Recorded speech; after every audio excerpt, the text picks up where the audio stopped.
Quero ver como tu vai resumir isso aí. Não, já tá. Na minha cabeça ele já tá pronto, não tá tranquilo. Eu não vou resumir nada, não. Na minha cabeça esse podcast tá bem pronto e já vai ser o episódio disruptivo da temporada, porque tinha que ser de você, né? Mas enfim. Pretitude, parte 6. O amor é romântico? É sempre necessário criticar o romantismo em si. Essa instituição que faz com que, muitas das vezes, os relacionamentos se tornem inalcançáveis ou até tóxicos. É importante se pensar que o amor romântico não é algo atual. Ele surgiu por volta do século XII e deu uma sumida ali na época do Iluminismo, a Idade da Razão, onde as pessoas repensaram as questões advindas da existência. Como esse episódio já se pronunciou como disruptivo, eu vou te dar a primeira dica. Não tente ouvi-lo todo de uma vez, porque tem muita informação e eu tenho certeza que você precisa digerir. Eu vou dar uma pausa em 1h16 e te espero na volta. Nós vamos questionar o amor romântico de várias formas, mas só que para isso, a gente vai precisar voltar um pouco no tempo agora.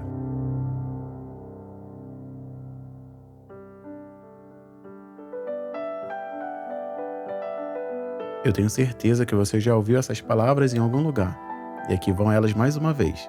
O amor, entre parênteses, é o não querer mais que um bem-querer, é um andar solitário entre a gente, é querer estar preso por vontade, é servir a quem vence o vencedor, é ter com quem nos mata lealdade. Luís de Camões. Na língua Cã, a palavra usada para nomear um escravo, no sentido que o Ocidente lhe atribui, é odonkor, que se refere a alguém que pode ser comprado e vendido no mercado, uma mercadoria. De todos os termos que descrevem a servidão involuntária, a coa, que significa sujeito, assistente ou escravo, a oa, que é a penhora resgatada por causa de uma dívida de um parente, a quiere, alguém escravizado como punição por um crime, domum, um prisioneiro de guerra. Odonkor é o único depreciativo e estigmatizante. É o que caracteriza desonra e vergonha. Entretanto, a etimologia de odonkor não pode ser encontrada em palavras como idiota, estúpido, imbecil, palhaço, pateta ou bárbaro. As origens da palavra odonkor estão nas palavras amor, odo, e não vá, ninti ninká, odô niti ninká, porque amo você, não vá. O amor é paciente, o amor é bondoso, não inveja, não se vangloria e não se orgulha. Não maltrata, não procura seus interesses e não se ira facilmente, não guarda rancor. O amor não se alegra com a injustiça, mas se alegra com a verdade. Tudo sofre, tudo crê, tudo espera, tudo suporta. Epístola de Coríntios 13, 4, 7. O amor encoraja o esquecimento, que tem o objetivo de levar embora o passado do escravo. O amor cria um espaço para o estrangeiro, domestica pessoas que estão do lado de fora da casa e não são do mesmo sangue. Nos escravos, suaviza a perda da família, transforma senhores de escravos em pais e mães. Possuir pessoas e reivindicar parentesco são a mesma coisa. Assim, amor não pode ser separado da despossessão ou da propriedade de pessoas. A afeição talvez amenize a dor da desonra, mas não a apaga. O escravo não desfruta dos direitos e títulos das realezas e dos nobres, aqueles que são os legítimos herdeiros da linhagem. O amor estende a capa do pertencimento e cobre a origem do escravo, que reside em atos de violência, mas não remedia o isolamento de ser separado dos seus parentes e de ter negado os seus ancestrais. Não vá, fique imóvel. Essas são as ordens do Senhor. A escrava deve ser colocada no seu lugar, ou seja, ficar em seu lugar. O amor não se porta inconveniente, não busca seus próprios interesses, não se irrita, não suspeita mal. Não se regozija com a injustiça, mas se regozija com a verdade. Tudo sofre, tudo crê, tudo espera, tudo suporta. Ainda diz a Bíblia. O sentimento de não pertencer ou de ser um elemento estranho está no cerne da escravidão. Amor não tem nada a ver com isso. Amor tem tudo a ver com isso. frase da Saidiya Hartman, né? É um fragmento aí do livro dela que se chama Perder a Mãe, uma jornada pela rota atlântica da escravidão. E quando eu li, assim, esse trecho, né, que tá lá, para quem tem o livro, tiver a curiosidade de ver, tá lá na página 110, 111, que é o capítulo 4 do livro, que se chama Venha, Retorne, Criança. Em que ela tá chamando, dizendo que a gente tem crianças que precisam retornar para as suas mães, né?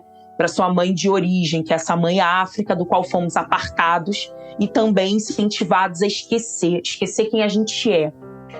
Então, tem algo, né, que o livro fala muito sobre essa noção de amor, é que é esse amor do esquecimento. E aí, isso dá um triplex na minha cabeça. E a partir de agora, você vai ouvir as palavras da nossa convidada a respeito do tema de hoje, o amor romântico.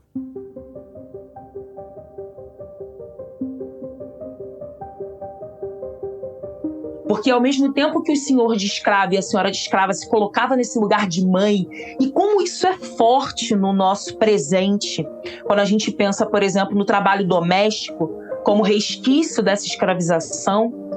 E quantas vezes eu vi mulheres negras, trabalhadoras domésticas, dizerem, apesar de todas as violências, né, que estavam perpassando ali suas existências, mas de estar, às vezes, 30 anos trabalhando numa casa e dizer assim, aí você tem... Enfim, vou dar um exemplo concreto que eu gosto de trazer para a vida concreta. Eu tenho um dos meus grandes amigos, a tia dele, as duas tias dele, trabalharam a vida inteira em casa de família, né, como a gente chama, como trabalhadoras domésticas na casa de um senhor, né, que hoje está muito velhinho, tem na beira dos seus 90 anos. E aí a gente marcou um dia um almoço com elas e elas estavam completamente consternadas. Esse senhor agora tem 90 anos, elas têm por volta de 65. Desses 65 anos delas, uma tem 65, outra tem 68, elas trabalharam pelo menos 45 anos na casa desse senhor. Então, ou seja, é uma vida inteira, né? As duas. E aí elas estavam muito arrasadas, porque elas falaram, tadinho, a filha tirou ele do apartamento da Vieira Solto, que era um apartamento imenso, para um apartamento pequenininho, um Leblon, isso é um absurdo, ele tá revoltado, se sentindo muito mal, porque perdeu o seu conforto. E a gente olhando aquela narrativa, e meu amigo assim, estarrecidos, e elas falando, e elas falaram, não, mas ele é como um pai pra gente, né? A referência que elas têm de paternidade parte desse homem, que elas chamam de senhor. Mas, ao mesmo tempo, elas colocam o tempo todo, não, mas é isso, ele tá lá no apartamentinho do Leblon, ele também quer dar conforto pra gente, porque a gente é quase da família. Aí um dia a gente foi lá. Ela levou a gente, porque eles fizeram questão, né, os patrões, de que a gente fosse comer lá na casa, né, de que a gente estivesse na casa, né, e para receber tanto o sobrinho, que elas falavam tanto, elas não tiveram filhos, elas não se casaram, elas não tiveram essa família. A família delas é aquele núcleo, né? Então o sobrinho, que é esse meu amigo, meio que virou o filho, né, de alguma forma. E eu, como morava com ele, melhor amiga, então, né, são a minha família, não, queremos conhecê-los e fomos lá. E aí é impressionante, porque óbvio, eles trataram a gente, né, com toda, não, vocês fiquem à vontade, a gente tá fazendo aqui um almoço de família. E elas não paravam de servir nem um minuto. Elas estavam o tempo todo preocupadas se tinha sobremesa, se tinha talher, ir na cozinha, pegar, em servir, e ser, né? Aí, tipo, sei lá, né? Um dos patrões lá, que já é o filho desse senhor, queria um café. Aí ela, não, vou fazer o café agora. Ele, não precisa. Ela, não, vou fazer. Não tem nenhuma insistência do tipo, deixa que eu vou fazer o café, fique aqui com seus sobrinhos. Não, é tipo, então tá, se você tá insistindo, né? E toda aquela relação ali de servidão permanente, né? Mas ao mesmo tempo ela fala, não, mas ele é um pai, né? Então quando eu li isso da Saidiya, e essas são histórias comuns, dei um exemplo, mas são histórias extremamente comuns. Quando a Saidiya fala sobre isso, que senhores de escravos e senhoras de escravos se converteram em pais e mães através dessa definição da escravidão, dessa relação que passa pelo amor e pelo afeto. Então, porque eu te amo, não se vá, que é aquela coisa. Minha filha não come se você tirar folga pra babá. Minha filha só come com você. Fulana, Lourdes, minha filha tá com febre porque você foi passar o fim de semana em casa com seu filho. Será que você conseguia vir antes? Olha como a fulana ama você. Ela tá com febre porque você não tá aqui.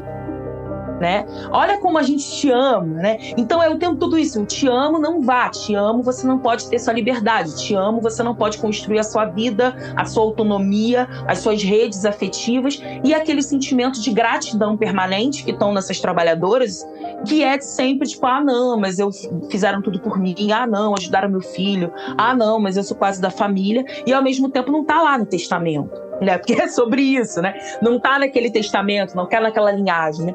E ao mesmo tempo, pensando para relações, para além das relações diretas de escravização, escravidão, tem várias questões aqui. Quando a gente fala nessa construção de amor romântico, e desse amor romântico que está muito baseado no controle, né? Quando a gente vai para o amor romântico, na construção do controle, ou seja, porque eu te amo, eu faço tudo por você. Porque eu te amo, eu não deixo que você faça nada.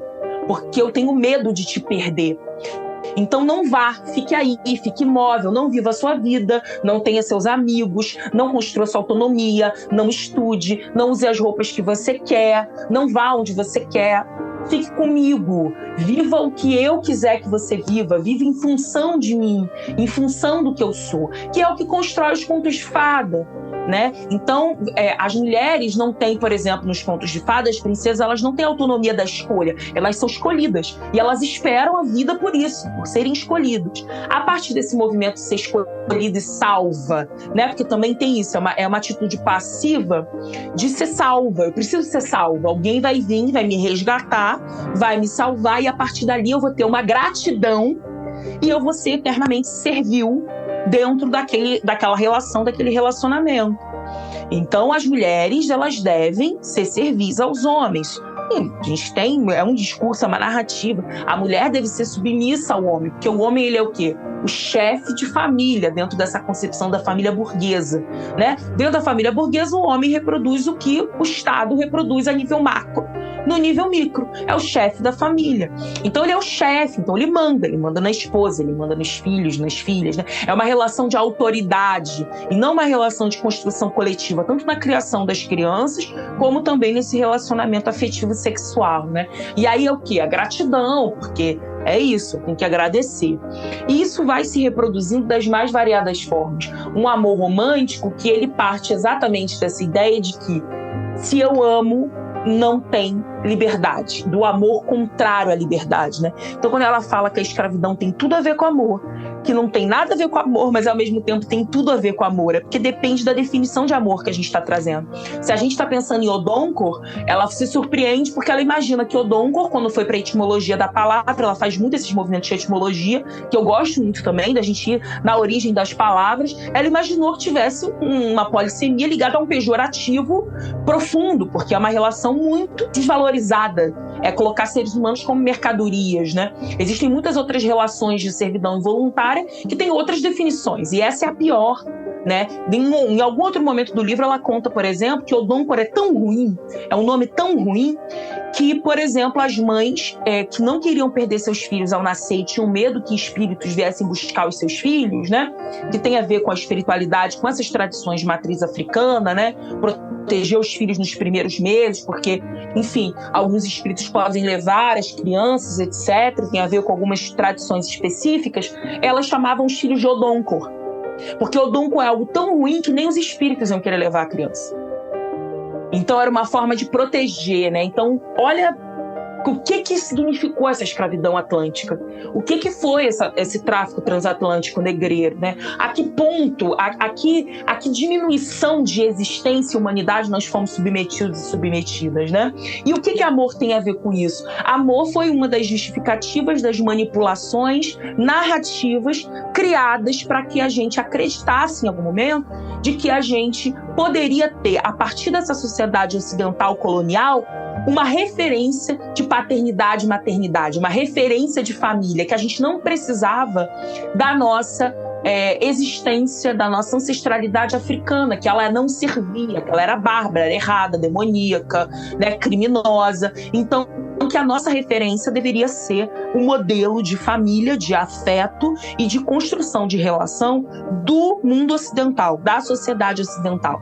Então, nós poderíamos ter novos pais e novas mães, por exemplo, deveríamos abandonar os nossos nomes, então batizados e batizadas a partir de nomes cristãos, né, de nomes brancos, com sobrenome dos senhores. Olha como isso leva a gente para tantos lugares. Por isso que a gente tem um sobrenome dos senhores, porque a gente não é só uma relação de propriedade, é uma relação de família, entre aspas, mas de família, onde o nosso lugar é esse, da mais alta servidão, podridão, ou seja, de tudo que não serve de mercadoria, mas ao mesmo tempo com um discurso que é, tipo, você tem meu sobrenome, né? Os escravos do Silva são a propriedade, mas ao mesmo tempo também tem uma narrativa de estamos com você e etc. Que era a narrativa criada também para as pessoas que eram escravizadas e ficavam dentro da casa senhorial, a narrativa criada para as amas negras, a narrativa criada para os capitães do mato, né? A narrativa criada para os filhos bastardos, né? Então, você vai criando aí uma narrativa de afetividade, é a mesma narrativa da democracia racial. É essa, não tem racismo no Brasil, porque somos todos iguais, somos uma sociedade diversa, se todo mundo convive. Por que as pessoas falam, eu não sou racista, minha esposa é negra? Eu não sou racista, meu filho é negro. Porque a gente aprendeu nessa lógica ocidental colonial que amor é controle, amor é posse.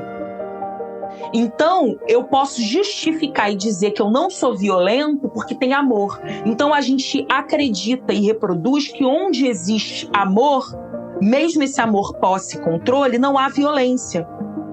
Então, por isso que a gente tem um monte de casos de abuso sexual dentro de casa, por exemplo, com mulheres, né? Ainda na infância, e isso ainda é um pacto de segredo entre as famílias. Como diz Grada Quilomba, é o famoso quieto como é mantido ou deixa quieto, que é essa frase oriunda da diáspora africana, que é o não vamos falar sobre isso. Existem pactos de silêncio nas famílias, na sociedade brasileira, do que a gente não vai falar. A mesma coisa em relação ao racismo.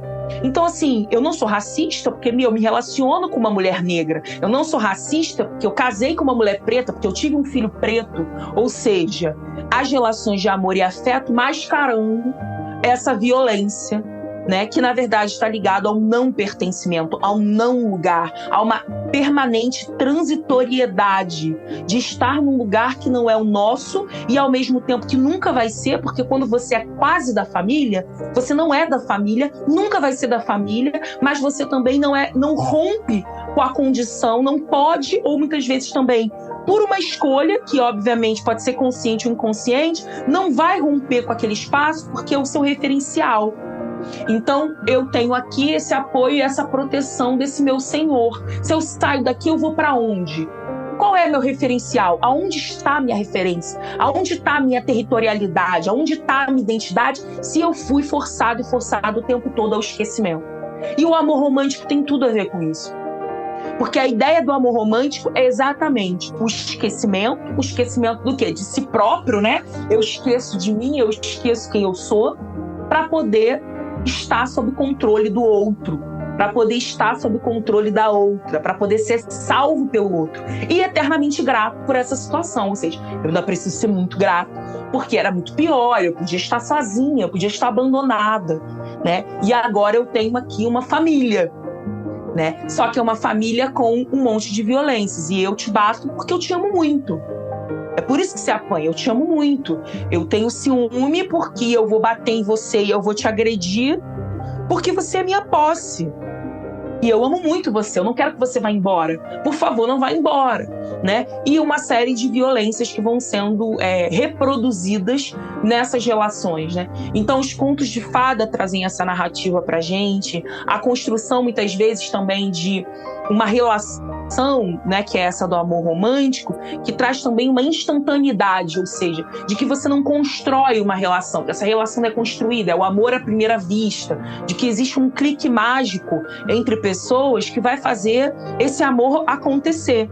E a partir disso, não é uma construção, mas é algo que é mágico. Então eu uso o discurso do mágico para poder tirar a construção e tirar também a lucidez.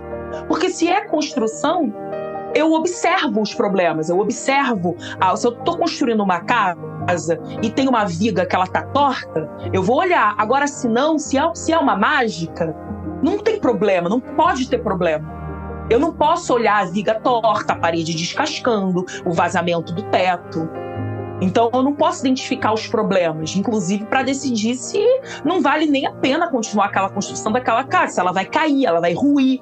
Então, é melhor eu ir embora dali, para não ser soterrado. Não, se é mágica, se é só um sentimento puro, abstrato, e ele acontece de forma inerente e quase que instantânea entre as pessoas, então eu não preciso estar atenta aos sinais, eu não preciso questionar, e qualquer coisa vai ser justificada a partir do argumento do amor.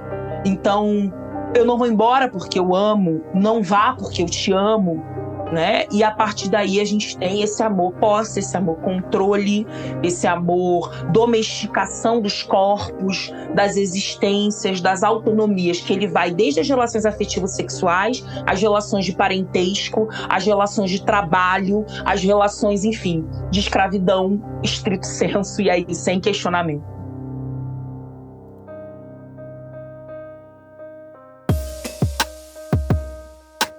Eu sou Diego, sou pai de Benjamin e Aurora, esposo Tatiane, que está com as crianças agora para que eu possa produzir esse episódio, e esse é o podcast Parenta.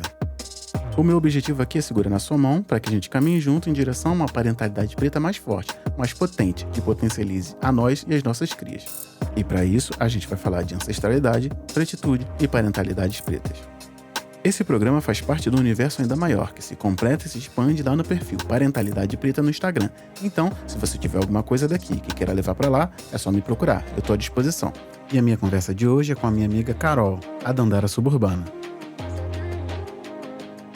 Bom, eu sou Diego, sou um homem preto de pele não retinta, tô com pouco cabelo, um fone preto, 2 instrumentos atrás de mim, um microfone preto à minha frente e uma camisa marrom. Eu sou Carolina Rocha, também conhecida como Dandara Suburbana, sou uma mulher negra de pele clara, tô com um cabelo crespo, num rabo de cavalo no alto da cabeça, tô com um vestido de alça colorido, um brinco de búzios e sou uma mulher cis e tenho 35 anos. Nossa, e quem é a Dandara Suburbana? Dandara Suburbana. Dandara Suburbana é a mulher que goza, que sente prazer, que quer a felicidade, quer aproveitar a vida, ao passo em que também dá conta dos desafios do cotidiano de uma mulher negra, ao passo em que também se preocupa com a sua comunidade, com a sua coletividade. É uma mulher complexa, múltipla, plural, como todas nós somos, né? Então, filha de feirante, filha de sambistas, cria do subúrbio do Rio de Janeiro, com toda a complexidade do subúrbio, toda a força da cultura popular, toda a força da cultura afro-brasileira e, ao mesmo tempo, todas as contradições, né, impostas pela falta de políticas públicas, pela imposição da violência a partir do Estado, pela falta, muitas vezes, de recursos, né, tários, de dados, segregação espacial, racial no Rio de Janeiro. E, ao mesmo tempo, também a força da criatividade das pessoas que compõem esses espaços, com tudo que elas trazem na sua corporeidade, na sua ancestralidade, com tudo que elas constroem a partir do samba, a partir das festas populares, religiosas e laicas, a partir do domínio do espaço da rua. Eu acho que tem algo que marca muito a minha página e também a minha existência, que é a rua como espaço de construção política, a rua como um espaço de educação e de formação dos seres humanos, né? Dos indivíduos, das pessoas. A rua como um espaço em que você não tem uma separação tão fixa e engessada entre o espaço da casa e da rua. No subúrbio, essa extensão ela acontece muitas vezes de uma forma muito natural, ainda que a violência tenha diminuído cada vez mais. Então, quando você bota uma cadeira de praia na calçada, quando você fecha uma rua para fazer aniversário de criança, quando você faz um churrasco numa pracinha, é um pouco você saber que esse espaço público da rua é um espaço coletivo, é um espaço de construção coletiva. Então, essa extensão entre casa e rua é algo que marca a Dandara suburbana e marca também a nossa vida no subúrbio. Então, costumo dizer que Dandara suburbana é a mulher de casa e a mulher da rua. Essas expressões, né? Mulher da rua, mulher de casa, tem uma marca muito grande no nosso passado colonial. Sim. E também na nossa negritude, né? Na nossa africanidade. Que as mulheres negras africanas, principalmente no século 17 e 18, eram chamadas de mulheres da rua, porque a gente ganhava a rua, né? As escravas de ganho, as mulheres escravizadas de ganho, são essas que ganham a rua, e o espaço público da rua, que é mesmo um espaço de risco, mas para essas mulheres que já estão sendo escravizadas e expostas a todo tipo de violência, né? Esse espaço da rua, ele é o espaço de fazer dinheiro, de movimentar o mercado, de movimentar a economia, de vender os seus quitutes, de mobilizar seus tabuleiros, de fazer uma sociabilidade a partir do encontro, da conversa, da formação de famílias extensivas, que é o espaço também do quintal, e os quintais são também extensivos à rua, que é o espaço da comida, o espaço do jongo, do coco, do maracatu, é o espaço da religiosidade, e é o espaço da música, o espaço da cultura, da arte, e ao mesmo tempo o espaço da expressão política e das novas formas de políticas de existência, mesmo diante a barbárie da escravização e a barbárie da violência que a branquitude impôs. Então, esse espaço de existir na rua é muito importante para nós, mulheres negras, né? Ao mesmo tempo que a casa também é o nosso espaço, porque a gente cuida da casa, a gente tem essa política do cuidado, né? Que é muito relegada às mulheres, mas principalmente as mulheres negras que têm esse passado de ser a ama, né? A ama de leite, aquela que cuida. Mas agora, pensando em ressignificar essa história, a gente tem pensado muito em políticas de autocuidado, que não é um cuidado individualizado, mas um cuidado voltado para o nosso próprio povo preto, para as nossas crianças, para as nossas, para o que nos atravessa enquanto seres humanos, e que muitas vezes fica em segundo plano a partir de um cuidado do outro, né? Um cuidado para o outro, um cuidado que a gente deu muito pouco para a gente, e esse também é um debate que passa por amor e afeto, para poder cumprir esse papel na sociedade que a gente vive de cuidar do outro. Dandara suburbana. Bom, depois dessa apresentação eu vou chamar um intervalo rapidinho e a gente já volta.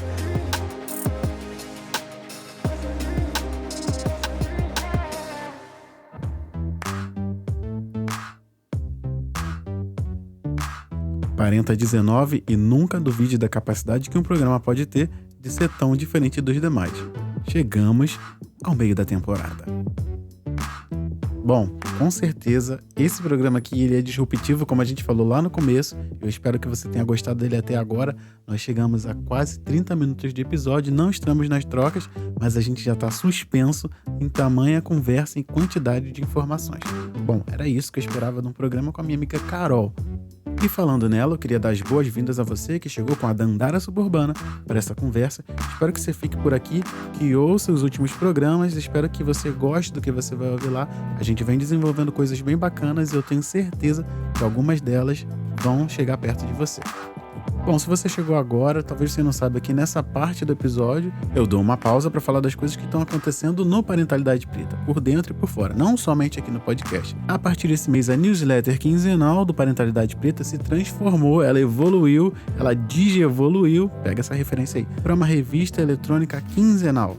E eu passei a aglutinar mais conteúdos lá, ou seja, tem muito mais coisas. O que você encontra lá? Não na ordem de aparição, mas uma ordem aqui enumerando as coisas. Você tem uma curadoria do conteúdo do Parentalidade Preta, uma análise sobre os conteúdos que mais foram comentados, os conteúdos que mais rodaram pela internet aí, e a gente tem uma análise, a gente aprofunda e fala um pouco sobre isso. Esse mês tem uma matéria muito bacana lá falando sobre o esvaziamento das pautas identitárias, como é que as coisas vão se esvaziando a partir de banalizações. Aí eu dei o exemplo lá do boné do MST.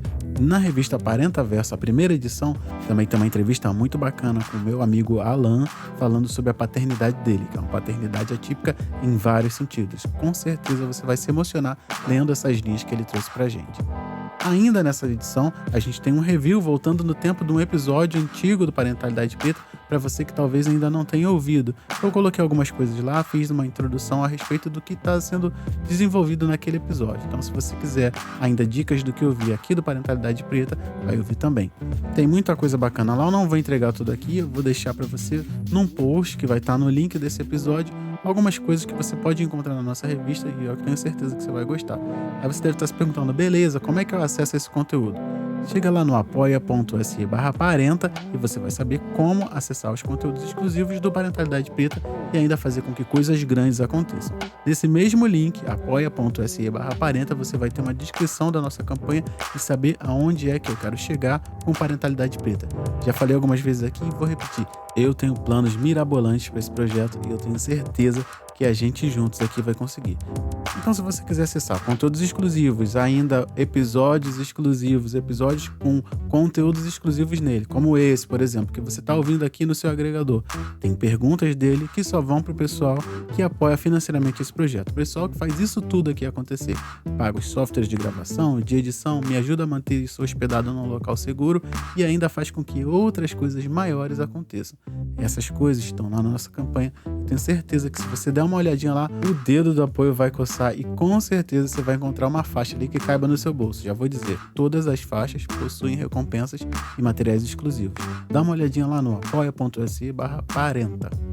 Eu não podia deixar de me mostrar aqui, mas eu vou deixar no post desse episódio, lá nos links que tem abaixo, um link para a foto da caneca maravilhosa Bom Dia Gratiluz, primeiramente o café, que chegou, já tá aqui, eu tô gravando com elas aqui do lado, me olhando para você aqui ouvindo esse episódio. E eu queria te convidar também para participar do nosso apoio e concorrer a uma caneca dessa. Você vai ver que ela é muito bacana, muito bem feita, muito bem acabada, deu um trabalhão para achar um fornecedor bacana e ela vai chegar para você aí sem custo, caso você seja sorteado, ou se você quiser fazer parte do grupo de apoiadores que fazem jus à caneca, você vai encontrar as instruções lá no apoia.se/parenta. Repetir mais uma vez esse link aqui. Depois vai chegar lá na DM do Instagram e falar assim, poxa, eu não achei o link. apoia.se/parenta. Mês dos namorados, apelo comercial, todo mundo querendo vender, todo mundo querendo comprar, todo mundo querendo fazer um agrado. Temos canecas para dar de presente. Se você quiser dar um presente para mozão dessa caneca, pode também em cima do dia 12 aí. Eu não garanto que chegue a tempo, mas fala assim, ó, lembrei de você, vai chegar um presente. Me chama lá na DM, a gente conversa. Caneca pro dia dos namorados. Pensei aqui agora, posso me enrolar, mas de repente vai que cola, né? Bom, e no nosso segundo intervalo, tu sabe que tem indicação de podcast produzido por pessoas pretas. Eu tô trazendo indicações de conteúdos que pessoas pretas fazem no ramo do podcast. Pra gente não ficar ouvindo sempre a mesma coisa, eu tenho procurado, tenho feito uma busca ativa por esses conteúdos produzidos por pessoas pretas. Às vezes eu mando uma mensagem lá, a pessoa fica meio desconfiada, o que esse cara quer e tal, mas é porque eu quero compartilhar aqui. Queria que você soubesse que aqui eu compartilho material de outras pessoas também, porque eu tenho certeza que a gente não concorre. Aproveitando a caída da música, queria te falar que esse mês também vai ter roda de paternidades pretas. Todo mês a gente tá fazendo, eu já vou meio que falar aqui, ó, última sexta-feira do mês, 10 da noite, homens pretos conversando sobre paternidade até umas horas. O último foi até 1h15 da manhã, eu fiquei com vontade de morrer no dia seguinte, mas foi muito boa, muito potente, muito bacana. Lá perto das 2 éramos 14 ainda conversando. Então se você tá ouvindo esse episódio perto da estreia, é só chegar lá nos stories do Instagram, Parentalidade Preta, que com certeza eu botei o link ali. Eu tenho certeza. Depois que eu anuncio, eu boto o link todos os dias, não tem dificuldade de achar. Muda a trilha sonora para essa maravilhosa que a Castel cedeu aqui pro podcast Parentalidade Preta. E a gente vai para as trocas. E minha amiga Carol, a Dandara Suburbana.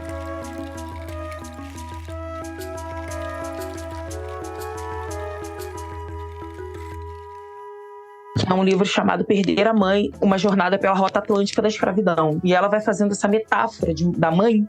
Carol, aqui estava falando sobre o livro cujo trecho você ouviu na introdução desse episódio. Como esse lugar da mãe África e também das nossas próprias mães, assim, de como que na escravização da Rota do Atlântico a gente vai perdendo a nossa identidade, assim, na verdade, a gente é estimulado ao esquecimento. Sim. Das mais variadas formas. E o amor tem tudo a ver com isso. Ela fala de amor, né? Ela fala como que a escravização pra gente tá ligada à ideia do afeto e do amor. E por isso que ela é quase da família, sabe? Por isso que não é escravidão, ela não é uma empregada, ela é da família. Como que esse colonialismo, principalmente português, europeu no geral, mas da Península Ibérica, ele vai lidar com uma forma de escravização que ela parte da intimidade, do afeto. E desse convívio na casa senhorial. Então, esse espaço da casa é um espaço, muitas vezes, da violência e da opressão. E como que a gente vai reproduzindo isso também para os nossos relacionamentos afetivos? Né? Como que a gente reproduz isso? A partir dessa questão. E aí, por isso que eu falei de ser mulher da rua. Porque a rua, para nós, enquanto gente preta, é um lugar muito revolucionário. Que é na rua que a gente vai ganhar a nossa autonomia, a liberdade e, muitas vezes, romper também com isso. Ao mesmo tempo que tem um debate recente, que também é muito interessante, o quanto que muitas pessoas negras têm dificuldade, por exemplo, em manter as suas casas arrumadas, em manter as suas casas, porque tem uma... A gente aprendeu tanto, né, historicamente, a viver essa rua, e que porque a rua, de fato, era um espaço muitas vezes mais seguro para nós, enquanto que as donzelas brancas não podiam estar na rua, que era um espaço de risco, pra gente a rua era mudar a condição de vida. Sim. Era a oportunidade, de alguma forma, de mudar a condição de vida, enquanto a casa era esse espaço da casa do outro, é a casa do estrangeiro, não é a nossa casa. Tem muitas pessoas negras, não sei se você já percebeu que às vezes a gente vai em conjunto habitacional, em favela, aí você pergunta pra pessoa assim, e aí, como é que é morar aqui? Aí a pessoa fala assim, eu estou aqui há não sei quanto tempo. Tipo, não é uma ideia sempre de transitoriedade, sabe? Não é uma coisa do tipo... A pessoa fala assim, eu vivo aqui há 30 anos. Tipo assim, é como se fosse, eu tô aqui, eu vivo aqui, mas esse espaço não é meu, isso aqui não é meu. E aí, essa condição também, muitas vezes, inacabada das propriedades, nas favelas e periferias, que não passa só por uma questão de renda, de dinheiro para fazer as coisas, mas é essa ideia de que a gente está sempre no espaço transitório, é que a gente está sempre em algo que não é nosso, não é permanente. Né? Então é sempre uma gambiarra, é sempre um jeitinho, sabe? Não tem uma consolidação desse espaço, da casa para nós. Sim. Isso é algo e é por isso que a gente também pode destruir um bairro inteiro, como aconteceu em diversas revoltas negras, de um dia para a noite, porque não é nosso. Aquilo não nos pertence. E muitas vezes também, obviamente, se identifica como os territórios marcados por essa violência hierárquica, verticalizada, unilateral, né? Então são espaços também de sufocamento, né? E é óbvio que as políticas públicas vão construindo nesse sentido. Quando você tem, por exemplo, políticas de habitação que você tem casas que não tem janela.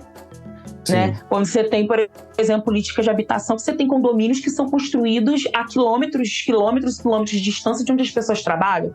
Sim. E aí, como que as pessoas vão trabalhar nos centros de comércio da cidade, né? Nos centros dos espaços urbanos, ou mesmo na zona sul da cidade, né? Prestando serviços para uma zona norte, zona sul, região central da cidade, mas o Minha Casa Minha Vida vai ser lá no último bairro de Santa Cruz, lá nos Jesuítas em Santa Cruz, lá em Campo Grande. Então, assim, é isso, é transitório. Aquele lugar é lugar dormitório. Aquilo não é onde as pessoas vivem a sua vida, entendem a sua vida. Aí você tem uma condição de situação, pessoas em situação de rua cada vez maior, que elas têm cor nítida, né? A cor é negra, assim. Isso é muito nítido. Negro não é nem uma pele negra mais retinta, né? Ainda tem esse recorte, assim, masculina. A população em situação de rua é negra, é masculina, né? Porque tem a ver também com esse espaço do trabalho. Nem todas as pessoas em situação de rua hoje, no centro do Rio de Janeiro, por exemplo, onde eu moro, elas não têm casa ou não têm família. Muitas vezes elas estão dormindo na rua porque elas moram tão distante que esse deslocamento ele não dá conta. E aí os abrigos não são suficientes, você dorme na rua para trabalhar no dia seguinte. Sim. Então enfim, esse binômio casa-rua pra gente, acho que tem muitos sentidos interessantes. Sim. Enfim, e aí a Saidia traz essas reflexões para falar de amor, que eu acho que são muito provocativas para nós, assim. Eu falei, caramba, quando eu gravei há um tempo atrás, quando a gente teve essa conversa, isso não era nítido para mim. Eu falei, porque eu fui pensando, né, o que eu vou trazer de novo? Como é que eu vou dizer, né, pro Diego que é interessante a gente estar conversando? O que aprendi nesse tempo, né? Quais são os questionamentos? Isso que você levantou agora não tem como ficar de fora, né? Cria um preâmbulo muito importante para esse local, né? Do afeto, do amor em si, né?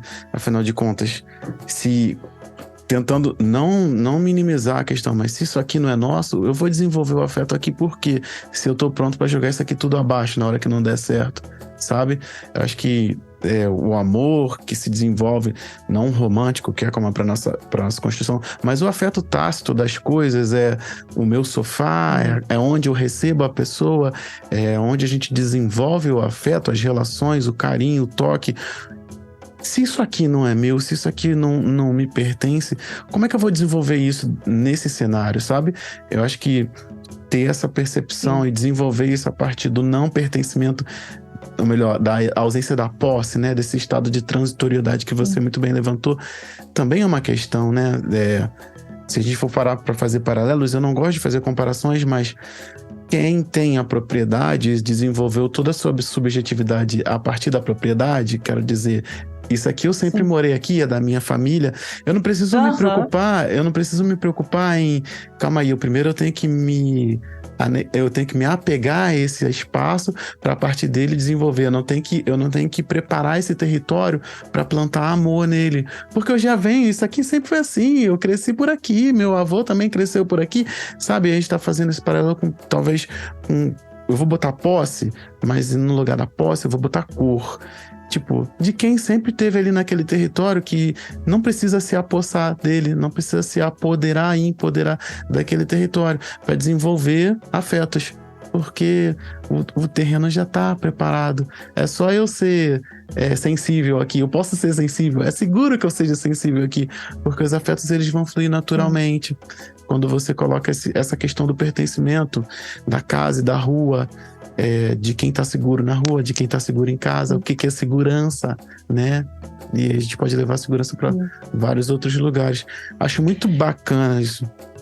E a gente não acumula propriedade, né? A gente aprendeu, na verdade, a acumular pessoas. O grande valor para nós, enquanto povo preto, são as pessoas. Os nossos bens, o nosso valor, os recursos que nós acumulamos são pessoas e não bens materiais ou propriedades. Né? Para famílias burguesas, para famílias brancas, muitas vezes, o acúmulo vem de propriedade. É sempre esse ponto de vista, a casa própria. E quanto eu compro, né? Você tem um dinheiro, e tem uma casa, 2 casas, o valor está medido muito por esses bens que são chamados bens imóveis, né? Então, esses bens imóveis, eles são os bens concretos. Esses são os bens que trazem a segurança, a sensação de segurança. Para nós, são os bens móveis, né? Os bens da encruzilhada e do movimento, porque são as pessoas. Por isso que a gente tem muitos filhos. Porque filho é uma possibilidade de recurso. Filho é recurso. Então, a gente constrói a nossa segurança, está ligada exatamente nas relações construídas de afeto, né? Esses vínculos que são familiares, consanguíneos e não consanguíneos, porque eles vão se estendendo, né? Então, para a gente, bem-valor é criança. Bem-valor é gente, é pessoas, né? Então, isso para nós é muito importante, porque é através dessas pessoas que a gente tem. Você tem quantos filhos, né? Igual as nossas avós dizem, tem 10 filhos. Isso é um valor. Tenho 10 filhos, tenho 9 filhos. Muitos, né? Inclusive assim, posso criar 10 filhos, ou tenho condições de criar 10 filhos, ainda que talvez não tivesse escolha. E antes da gente continuar, eu acho que você falou um negócio de pessoas, né? Eu acho que é muito isso. E aí eu queria também trazer um paralelo. Eu vou dar o exemplo, eu nem vou tentar explicar, criar um paradigma para isso. Muita gente preta, melhor, vou botar do outro lado. Muita gente branca fala assim, eu sou fulana de tal, sobrenome tal. E a gente é neto de ciclano, primo de não sei quem. Eu acho que isso também traz essa questão que você está falando, né? De pessoas.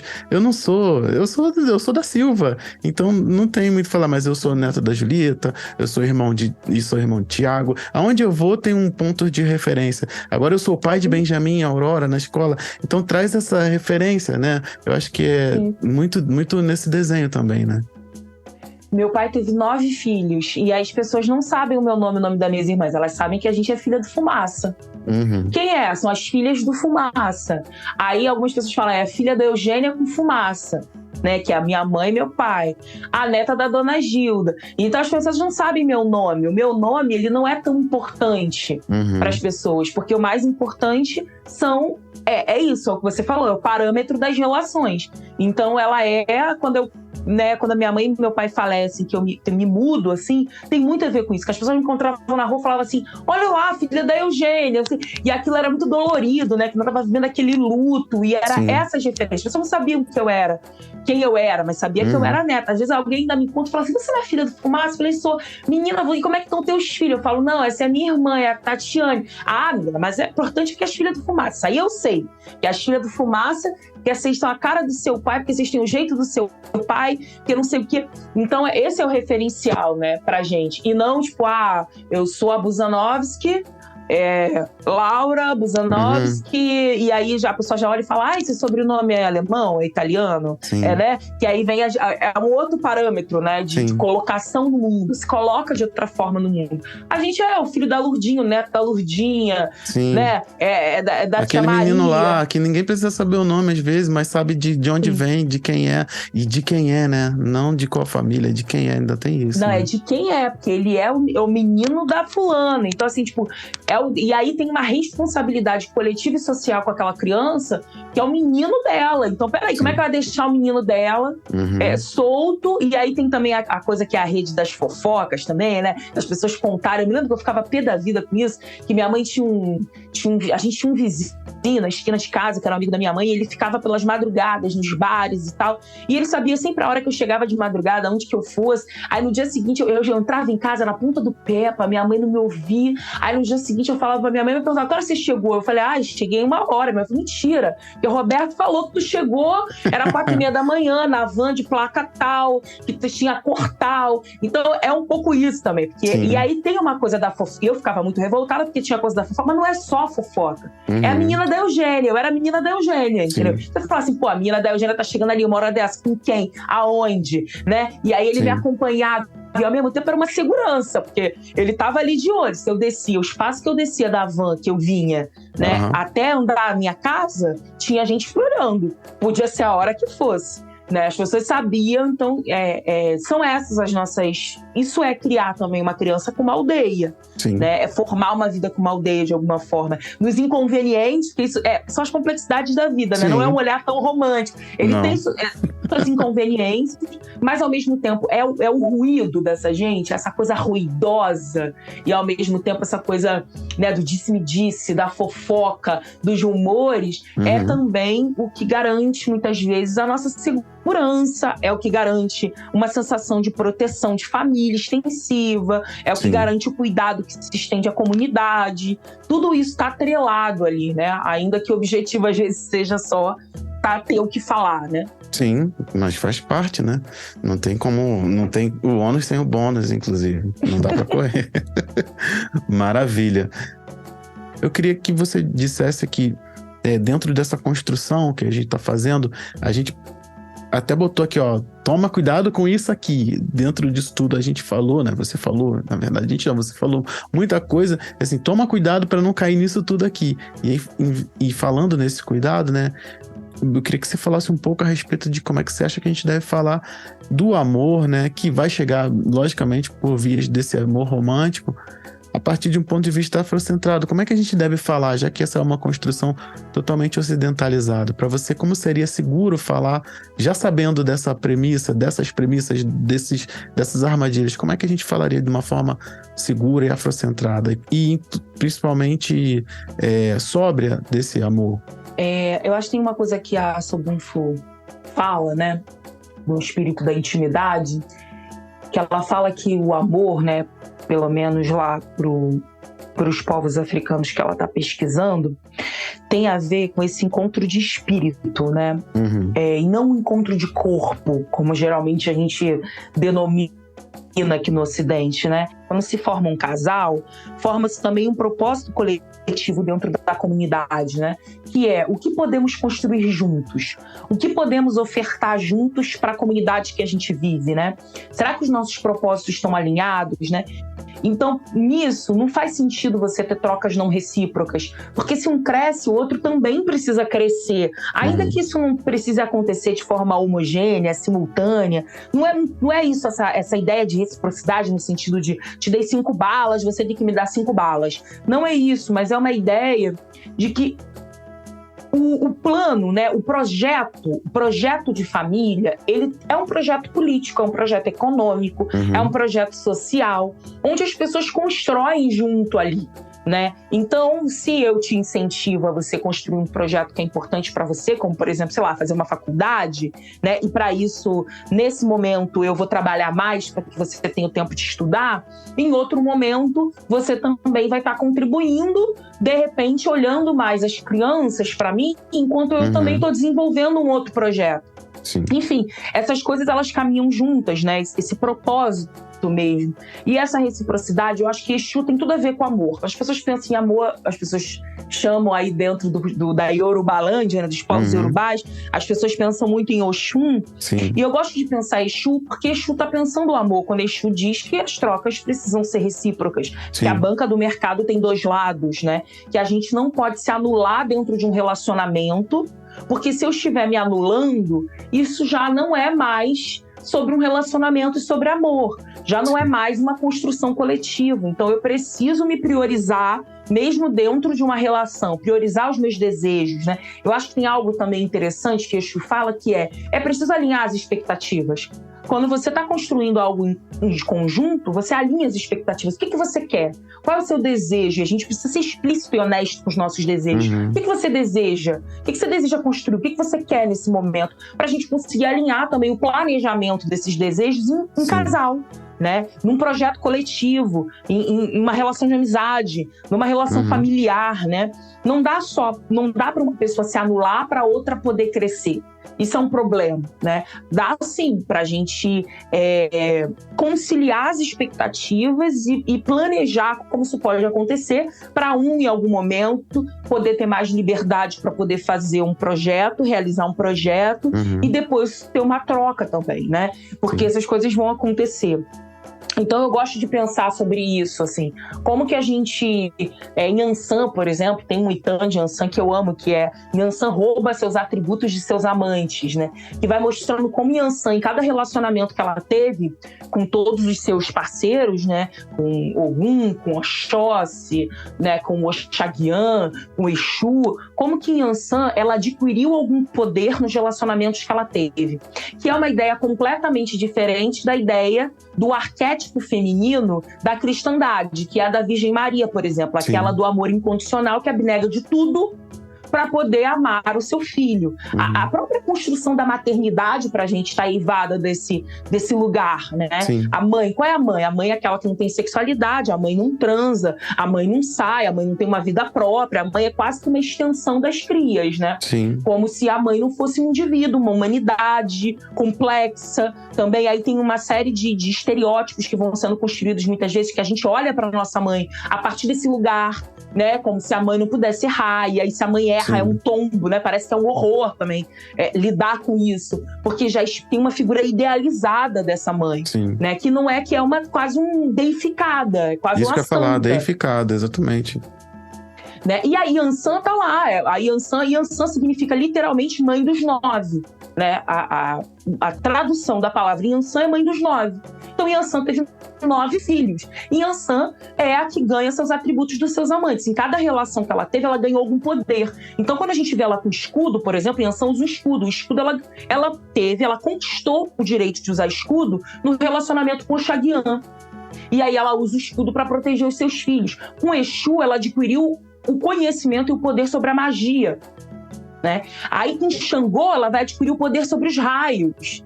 Então, em cada relacionamento que ela teve, ela potencializou a sua existência. Ela adquiriu o poder, ela deu um tanto e também recebeu um tanto. né? E é muito diferente da ideia de relacionamento, né, para as mulheres no ocidental, que é essa do tipo, quando às vezes eu faço oficina de escrita e eu pergunto para as mulheres, e aí, eu faço essa provocação, o que você ganhou nos seus relacionamentos usando essa narrativa de Yansan como base? E a maioria diz, eu não ganhei nada, eu só perdi, né? E isso tem várias coisas. Tem uma coisa que é a gente não conseguir muitas vezes reconhecer o poder que a gente adquire nas relações, que eu acho que a gente está tão viciada também numa narrativa que é a de perder, de ter que perder para entrar numa relação, perder autonomia, perder liberdade, perder o direito aos seus próprios desejos e projetos e conquistas, né? Que a gente acaba reproduzindo isso e ao mesmo tempo eu faço sempre a provocação. Eu falo, quantos anos você ficou casada? Fiquei 10 anos. Falei, caramba, você ficou casada há 10 anos e você não se potencializou em nada, 10 anos com uma pessoa, então o problema é seu. O problema não tá com essa pessoa, o problema tá com você. Onde que a gente tem que olhar isso, né? E aí, muitas vezes, as pessoas vão achando os poderes que elas conseguiram, mas muitas vezes chegou à conclusão de que, caramba, eu dei muito mais do que eu recebi. E essa coisa das mulheres, né? Porque essa criação dessa feminilidade, do feminino no ocidente cristão, do cuidado, né?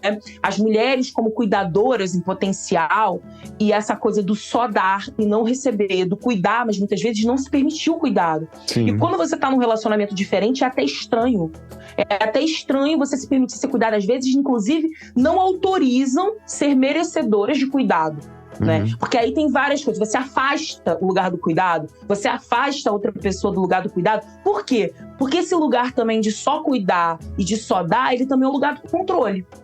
Ele também tem um lugar do controle, é uma sombra que tem aí, né? É a matriarca, né? Essa ideia da matriarca no Ocidente, né? Quando a gente pensa na nona, eu gosto muito de pensar na coisa italiana, né? Na nona, que é essa mãe, essa matriarca, tem um lado que é eu cuido de todo mundo, mas também eu controlo todo mundo. Sim.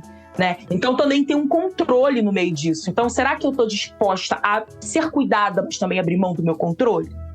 Né? Isso é uma questão, né, pra gente pensar, porque aí se eu não tô só eu cuidando, se eu não tô só eu nesse lugar de agência, né, eu também preciso, para receber, para estar no receptivo, eu preciso também expor minhas vulnerabilidades, relaxar, não vou estar no controle, não vou estar no comando, né? Então isso também muitas vezes é muito difícil.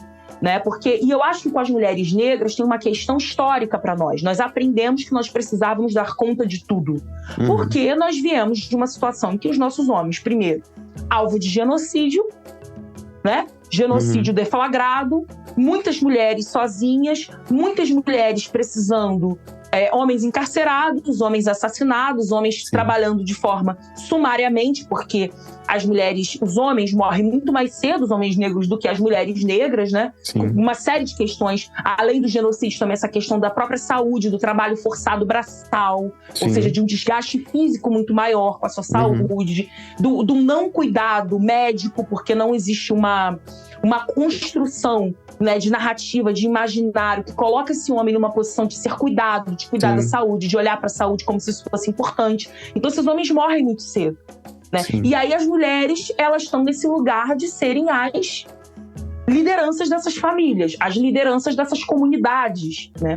Então esse lugar de ser liderança é o lugar de que tem que ser forte o tempo todo, de que eu aguento, de que eu vou dar conta. E realmente, em muitas medidas, é isso que vai acontecer, porque elas estão movimentando a economia, que estão sustentando as famílias, responsável pelo cuidado dos idosos e das crianças, extremamente sobrecarregadas. Por outro lado, também como que você sai dessa posição que é a do comando, a do preciso liderar o tempo todo, eu sou a guerreira o tempo todo, né? Quando você perguntou lá, voltando à primeira pergunta da Dandara Suburbana, uma das coisas que eu me preocupo muito é como que a gente... muitas vezes a gente não tem escolha, mas como da gente tem escolha, a gente não assume, mais uma vez, o lugar onde essa sociedade colocou a gente, que é esse de ser impassível, de ser a guerreira que dá conta de tudo, de ser, né, o punho cerrado o tempo inteiro. Porque se a gente não toma cuidado, a gente leva isso para as nossas relações íntimas, a gente leva isso para as relações familiares, a gente leva isso para a criação das crianças, que é uma educação muitas vezes muito violenta também. muito violenta, muito hierárquica, que é a da obediência, né? Precisa me obedecer, até porque tem uma série de outras questões envolvidas nisso. Tem o nervosismo e a tensão da falta dos recursos materiais, ou seja, se eu tenho que me preocupar com o que a gente vai comer e se a gente pode não ter o que comer, existe um estado de tensão permanente a que essas mulheres estão submetidas, que esses homens estão submetidos, né? Então, esse lugar da tensão, esse lugar o tempo todo de ter que garantir a sobrevivência, ele é extremamente cansativo. Sim. Ele é extremamente desgastante. Então, como que você vai lidar com a relação com as crianças? Geralmente com muito nervosismo, com muita irritabilidade, né? Com muita raiva.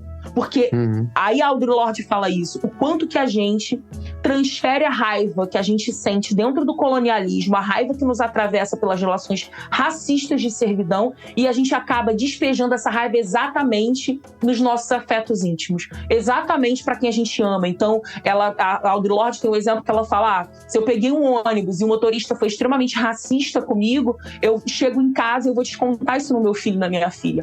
Né? São essas crianças, é esse companheiro, é essa companheira que muitas vezes vai sentir os efeitos da raiva que a gente acumula pelas violências a que a gente é exposto o tempo inteiro, né? E é muito difícil fazer a separação entre essas coisas. Mas dentre as escolhas que temos, dentre a possibilidade de consciência que a gente vai tomando desses processos e que tem reverberado de alguma forma em falas públicas, coletivas, em debates que a gente tem feito, das mais variadas formas, não são debates só acadêmicos, intelectuais, no sentido elitistas e distantes. Esses são debates da calçada hoje em dia, né? Isso é muito importante.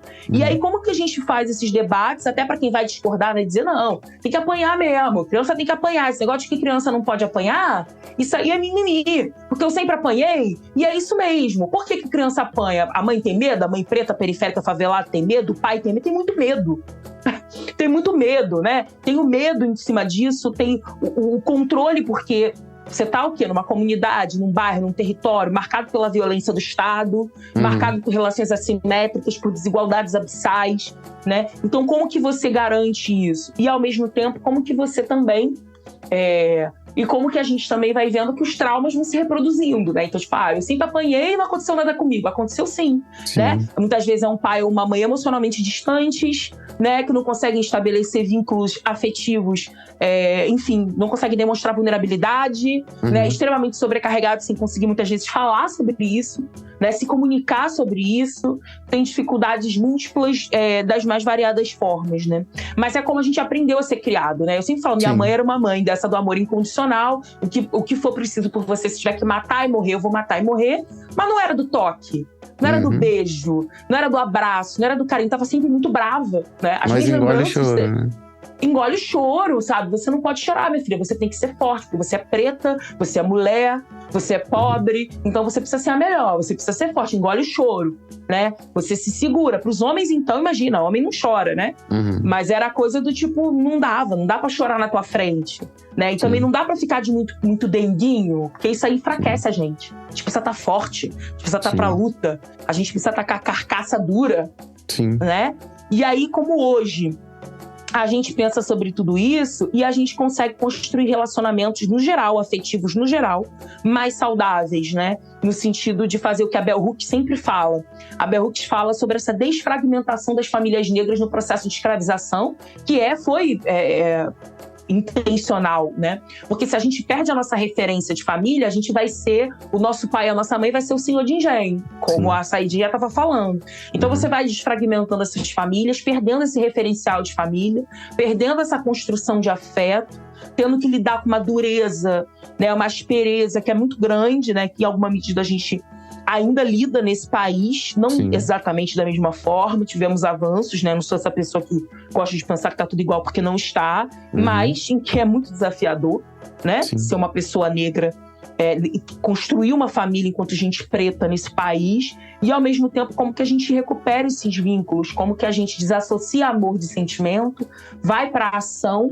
Mas eu gostaria também de falar algo assim, que eu acho que a gente vai para a ação, que é importante, a gente sai de uma narrativa falsa, de uma retórica, né? O Ocidente é cheio de retóricas, né? As palavras são lindas, mas na prática a ação não é. E como que a gente olha para a ação, a gente faz esse amor-ação, que é esse amor das mudanças, do cotidiano, dos movimentos, mas ao mesmo tempo, como que a gente não perde o dengo? Aí eu queria trazer uma perspectiva que não é do romance, mas é a do dengo, né? Como que a gente... Porque é importante o dengo. É Sim. importante um dengo... quando a gente faz uma crítica ao amor romântico, a gente não está dizendo que não é importante namorar, que não é importante carinho, que não é importante o cuidado, que não é importante o beijo, que não é importante mimar e ser mimado. Não é nada disso. Isso é muito importante, né? A gente tem uma coisa entre famílias pretas que é muito... Até... Eu me lembro que a primeira vez que disseram pra mim assim, não, mas você é mimada. Eu me lembro que eu fiquei com uma raiva disso. Porque pra gente a palavra mimado, ser mimado pra gente é quase uma ofensa. Sim. Não sou mimado. Porque a gente tem um problema com isso, né? Sim, Que parece tem. Quem é mimado na nossa concepção? Mimado é aquela criança que é muito cheia de atenção, né? Que tem atenção. Não é mimado, não é só fazer o que a criança quer o tempo inteiro, né? Não é não impor uma responsabilidade, enfim. Mas ser mimado como esse lugar da atenção. Ah, teve muita atenção, teve muito carinho, muito mimado, muito mimadinha. Ou seja, Sim. muito frágil, muito sensívelzinho.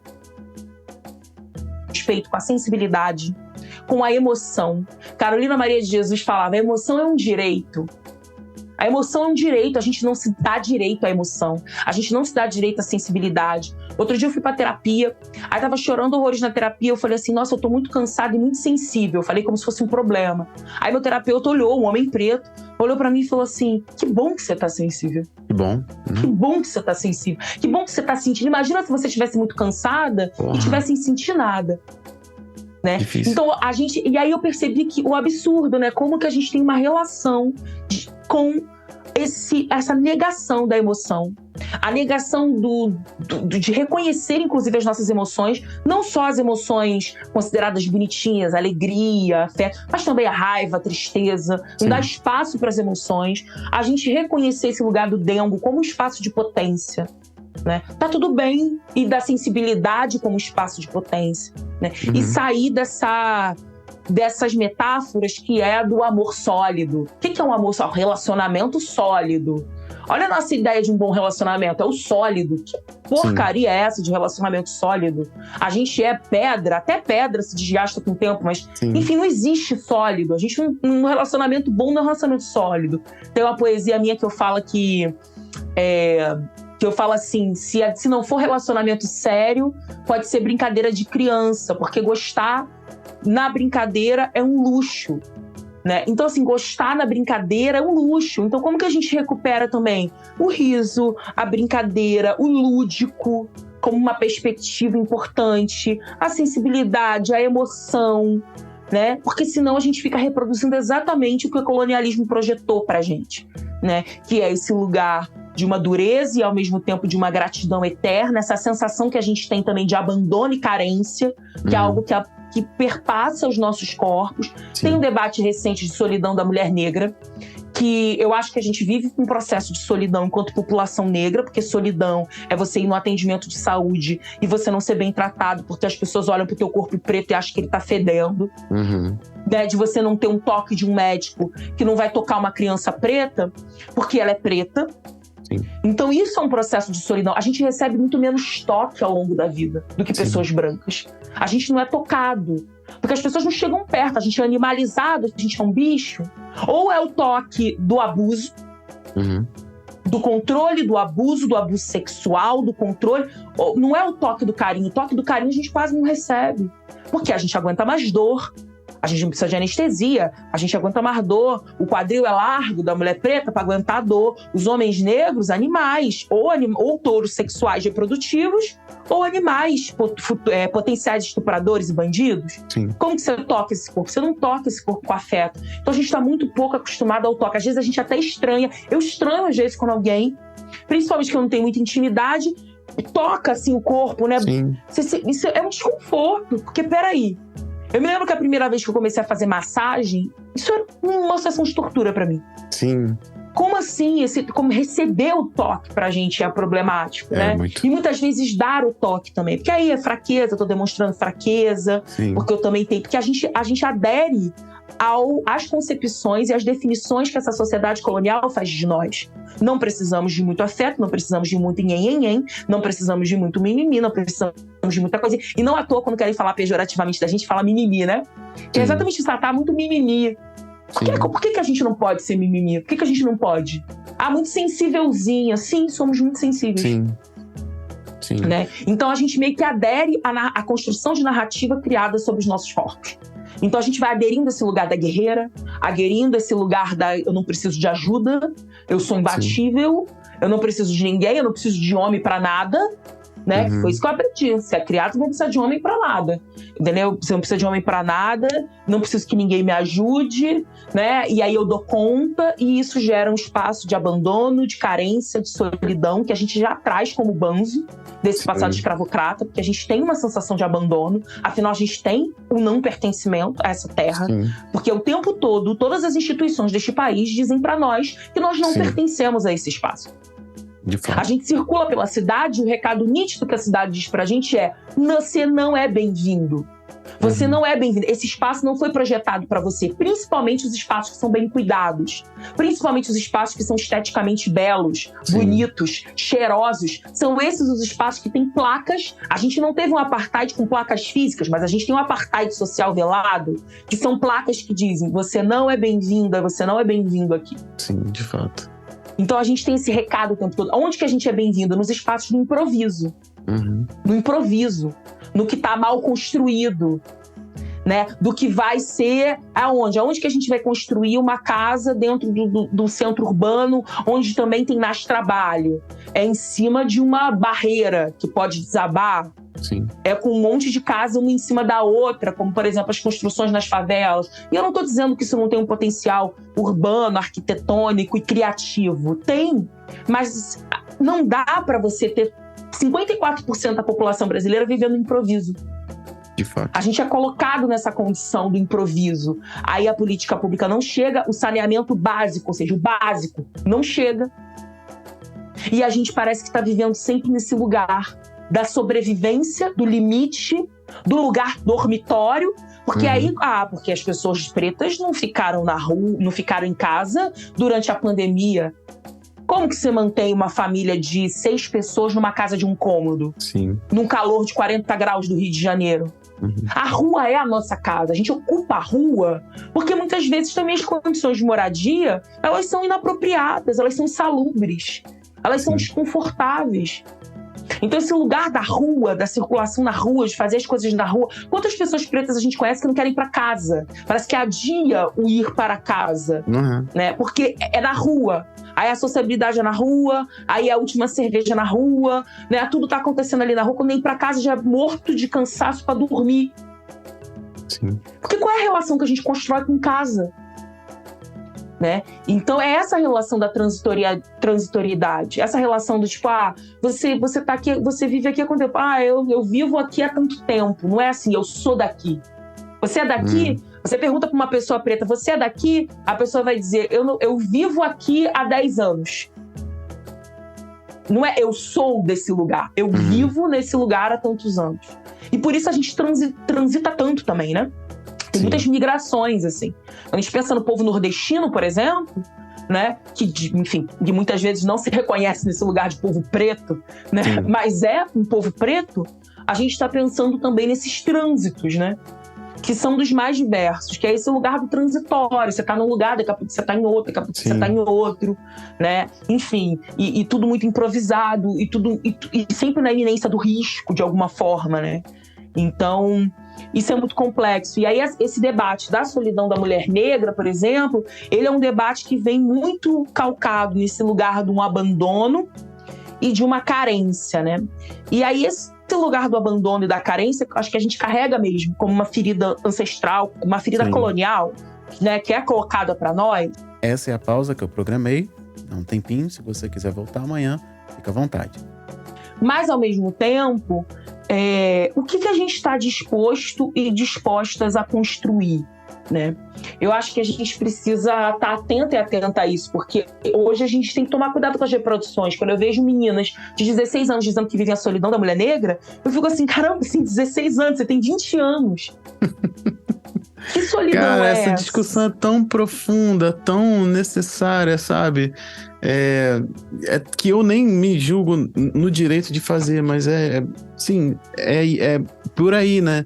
Se você está falando de solidão da mulher negra, você que pode escolher aí, você que pode escolher, você está falando dessa solidão mesmo? Calma aí, vamos lá. Enfim, mas por favor, continue o que você estava falando. E é isso, né? A gente fica pensando assim, pô, com 20 anos, o que é solidão? Então, qual é esse debate da solidão da mulher negra? É não ter um homem preto? Que é um debate também muito cis-hétero, né? É um debate que tem um recorte de gênero e de sexualidade, que as pessoas falam um pouco sobre isso. Mas é um debate cis-hétero normativo, né? Que é esse espaço, é falta de quê? De um homem, de uma relação afetiva sexual? É isso que define afeto? E que homem então, também, né? Eu preciso trazer isso também porque o meu grande amigo, ele provavelmente não vai ouvir aqui, que é o Diego Benjamin, e ele fala muito assim, eu sou um homem preto aqui, sou preto, retinto, gordo e não, eu não sirvo, eu não sou um homem preto que vocês querem, sabe? Sim. Basicamente é o levantamento que ele faz. É a solidão pra quê? Você quer que tipo de homem preto? É o que você vê Michael B. Jordan ou é o que tá andando aí do seu lado e que você não vai nem olhar, né? Também acho que é importante trazer isso pra essa construção, né? Não, e esse lugar de ser salvo. O que você tá esperando? É ser salvo? É um homem que vai te pegar e vai te salvar? O que a gente tem concretamente se a gente quer construir o amor preto para além de uma hashtag, a gente tem uma população que foi fragmentada, uma violência mentalmente, espiritualmente, emocionalmente, fisicamente. Não então, tem bagagem. O que você quer sem bagagem nenhuma, é isso?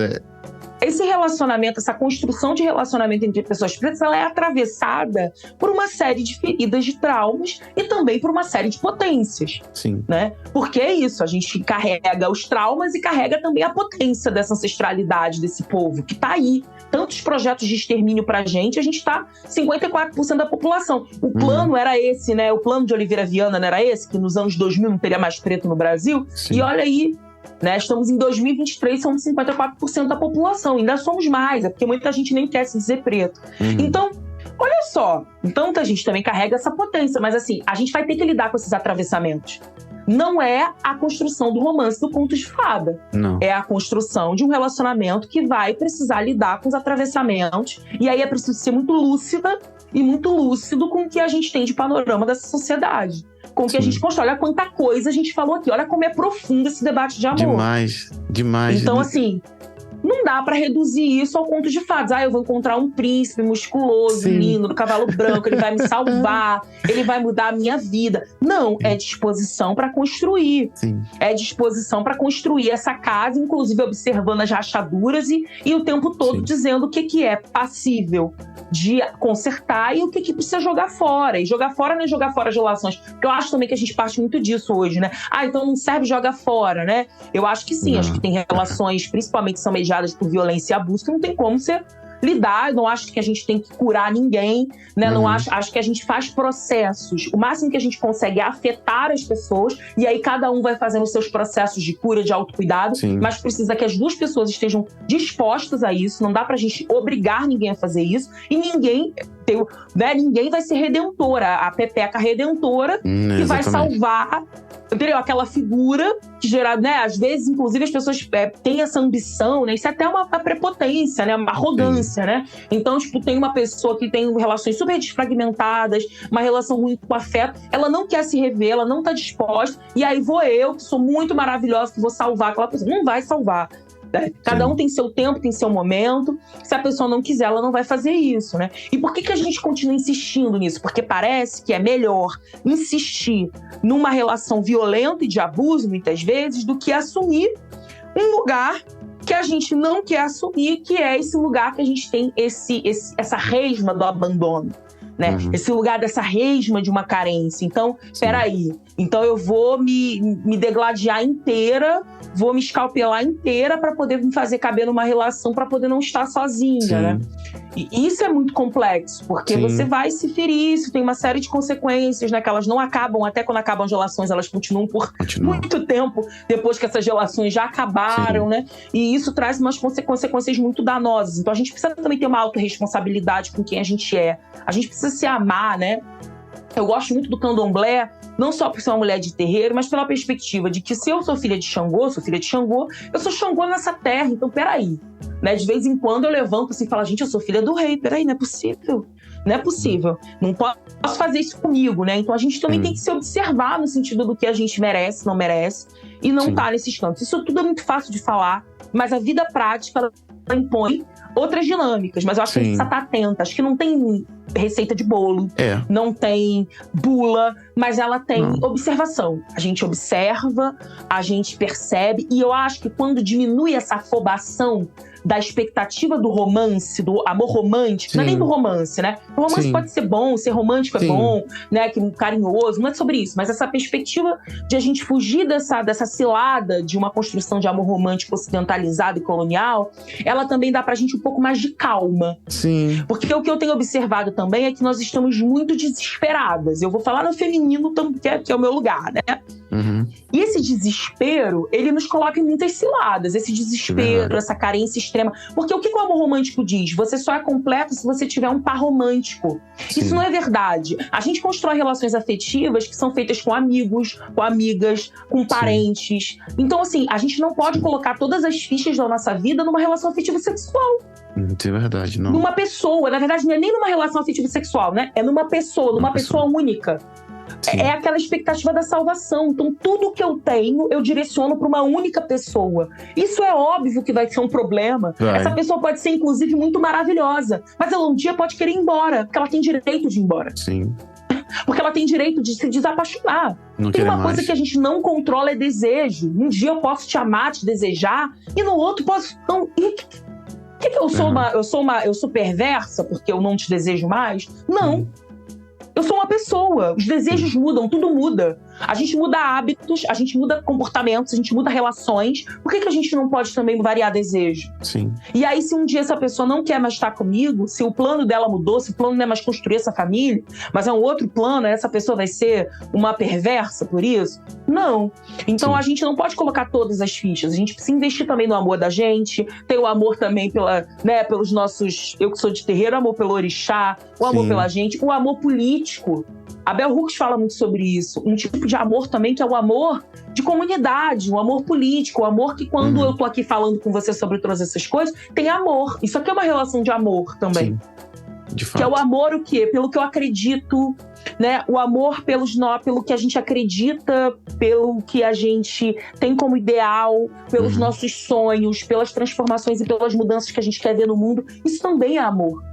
Né? Então é desassociar um pouco o amor de uma figura única que é humana e por humana falha, complexa, invariável, e trazer o amor para outras dimensões, né? Para tentar diminuir essa sensação do abandono e da carência que nos coloca num desespero que a gente não espera o tempo do desenvolvimento das relações. As relações têm um tempo de desenvolvimento. Não tô fazendo aqui nenhuma... É óbvio que tem gente que vai se conhecer 10 anos e não vai casar, e tem gente que vai se conhecer em 2 meses e vai casar e vai dar muito certo. Não é sobre um tempo só cronológico, né? Mas é um tempo que não é só o tempo do calendário, mas o tempo da escuta, da possibilidade de experiências e vivências, que a gente só conhece alguém conforme a gente vai experienciando coisas, vivendo situações, a gente vai vendo como as pessoas reagem em determinadas situações, o que faz. A relação de confiança também, ela precisa de tempo. Por exemplo, eu não vou ser sócia de uma pessoa de uma hora para outra. Por que eu vou namorar e acreditar que esse é o amor da minha vida e investir todas as fichas da minha vida, inclusive botar o meu dinheiro, a minha energia, o meu tempo todo para uma pessoa só, que eu ainda não tenho tempo para ver se é uma pessoa que merece a minha confiança, né? Então, esse desespero que eu acho que está muito ligado também ao capitalismo ocidental, porque a gente tem essa ideia do consumo. O consumo, ele é imediato. Você precisa disso hoje. E essa ideia do amor-consumo, nós também reproduzimos isso. Nós consumimos pessoas, nós queremos pessoas. Então nós queremos o controle, nós queremos o consumo imediato. E as pessoas, gente humana, é muito mais complexa que isso. Sim. Então, ter esse tempo para essas construções, ter esse tempo de observação, né? E tentar pulverizar o sentido do amor. Amor está em muita coisa, né? Por isso que é importante a gente ter, né? E aí eu acho que as mães pretas têm razão quando elas falam, você precisa ter sua profissão, né? E não é que o seu marido vai ser sua profissão, você pode ter marido, porque também a gente foi ensinada que a gente não pode ter muita coisa, que a gente tem que escolher. Ou você tem marido, ou você tem profissão. Ou você tem filho, ou você é um super empresário. Não, a gente pode ser muita coisa. Eu posso ter marido, eu posso ter esposa, eu posso ter profissão, eu posso ter hobby, eu posso fazer atividade física. Então, eu acho que quando a gente amplia o afeto, o amor, os gostos, as atividades, a gente tem mais possibilidade de se sentir acolhida sem jogar, inclusive, a responsabilidade pela nossa sensação de segurança e amor para um ser humano, para um único ser humano. Porque aí também fica pesado para os outros, muitas vezes. Sim, né? muito. Né? Porque é pesado, eu preciso corresponder a todas as suas expectativas, senão eu não presto, porque tá tudo em mim. Né? Então a gente precisa também desassociar, pulverizar, separar, né? Ter os nossos interesses. Né? É isso, né? Eu tenho pavor dessa expressão, porque a pessoa tem dedo podre. Ninguém tem dedo podre. Eu acho que a gente está na complexidade da vida, tentando. Eu acredito que tem pessoas que elas são manipuladoras e perversas, sim. Que elas querem se aproveitar, sim. Mas eu acredito que tem muita gente no mundo. E que se a gente só encontra pessoas com esse perfil, é porque a gente também está manifestando no mundo o mesmo comportamento. Sim. Quando a gente vai mudando, se permitindo as mudanças, se observando, a gente também vai atraindo outras pessoas, né? E a não ter medo, porque às vezes a gente tem muito medo de romper relações, de amizade, de parentesco, etc, né? Porque tá aí baseado naquela ideia de amor do fique aqui, não se vá. Né? Relações familiares que adoecem muitas pessoas, às vezes mais até do que relações afetivas sexuais, porque a pessoa acredita que por ter um vínculo de parentesco, você não pode romper, porque o amor não vá. Tá aqui sendo violentado numa relação com mãe, com pai, e não vá, fique aqui, fique imóvel, fique onde você tá. Quando a gente rompe, a gente oxigena também essas possibilidades, a gente perde algumas pessoas, isso é sempre dolorido, porque é dolorido perder vínculos de afeto, mas também chegam outras, né? E isso é muito importante, né? Tem muita gente no mundo. No limite, minha gente, tem muita gente no mundo. E tá aberta e aberta, né? Porque também eu acho que isso é importante. Inclusive, a gente é muito criado dentro de uma relação cis-heteronormativa. A gente é criado numa sociedade cis-heteronormativa. Então, muitas vezes, as mulheres, quando elas têm essa expectativa do amor romântico, esse amor romântico, ele é um príncipe encantado, que é um homem, né? E muitas vezes você tem outros lugares de desejo, você tem outras... Então, como que a gente se abre para o mundo também, né? Eu sei que a gente tem muito medo. A gente vive muito na defensiva enquanto gente preta. A gente tem muito medo. Porque, mas também, né, demorou tanto tempo para poder conseguir ter um mínimo de estabilidade, né? Agora que eu consegui dar uma relaxada, eu vou abrir mão dessa relação que é previsível, que eu consigo me sentir segura dentro da previsibilidade, que eu consigo me sentir seguro dentro do controle. Pô, vai ser mais uma guerra pra mim, pra eu lutar, pra agora que eu consegui dar aquela respirada, né? Eu queria só voltar em alguns pontos que você falou aqui, porque eu acho muito importante, né? Antes de qualquer coisa, antes de voltar nesses pontos, eu vou deixar aqui posto, né, que a gente tava na pergunta número 4, que ela fala como é que a gente deve falar, trocando em miúdos, né? Como é que a gente deve falar do amor a partir de um ponto de vista afrocentrado. E para quem esperava, eu tô falando com quem tá ouvindo a gente agora, para quem esperava que a gente fosse dar, principalmente Carol aqui nessa conversa, fosse trazer, haja dessa forma,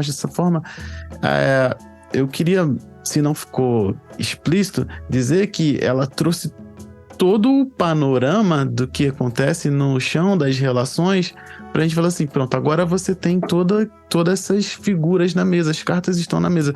Veja aí, colha as que você queira pra entender. Eu achei muito bom você fazer isso. Acho que eu não teria como pedir pra você ter feito isso, né, Carol? Assim, fala aí tudo que você pode falar a respeito de relação afrocentrada.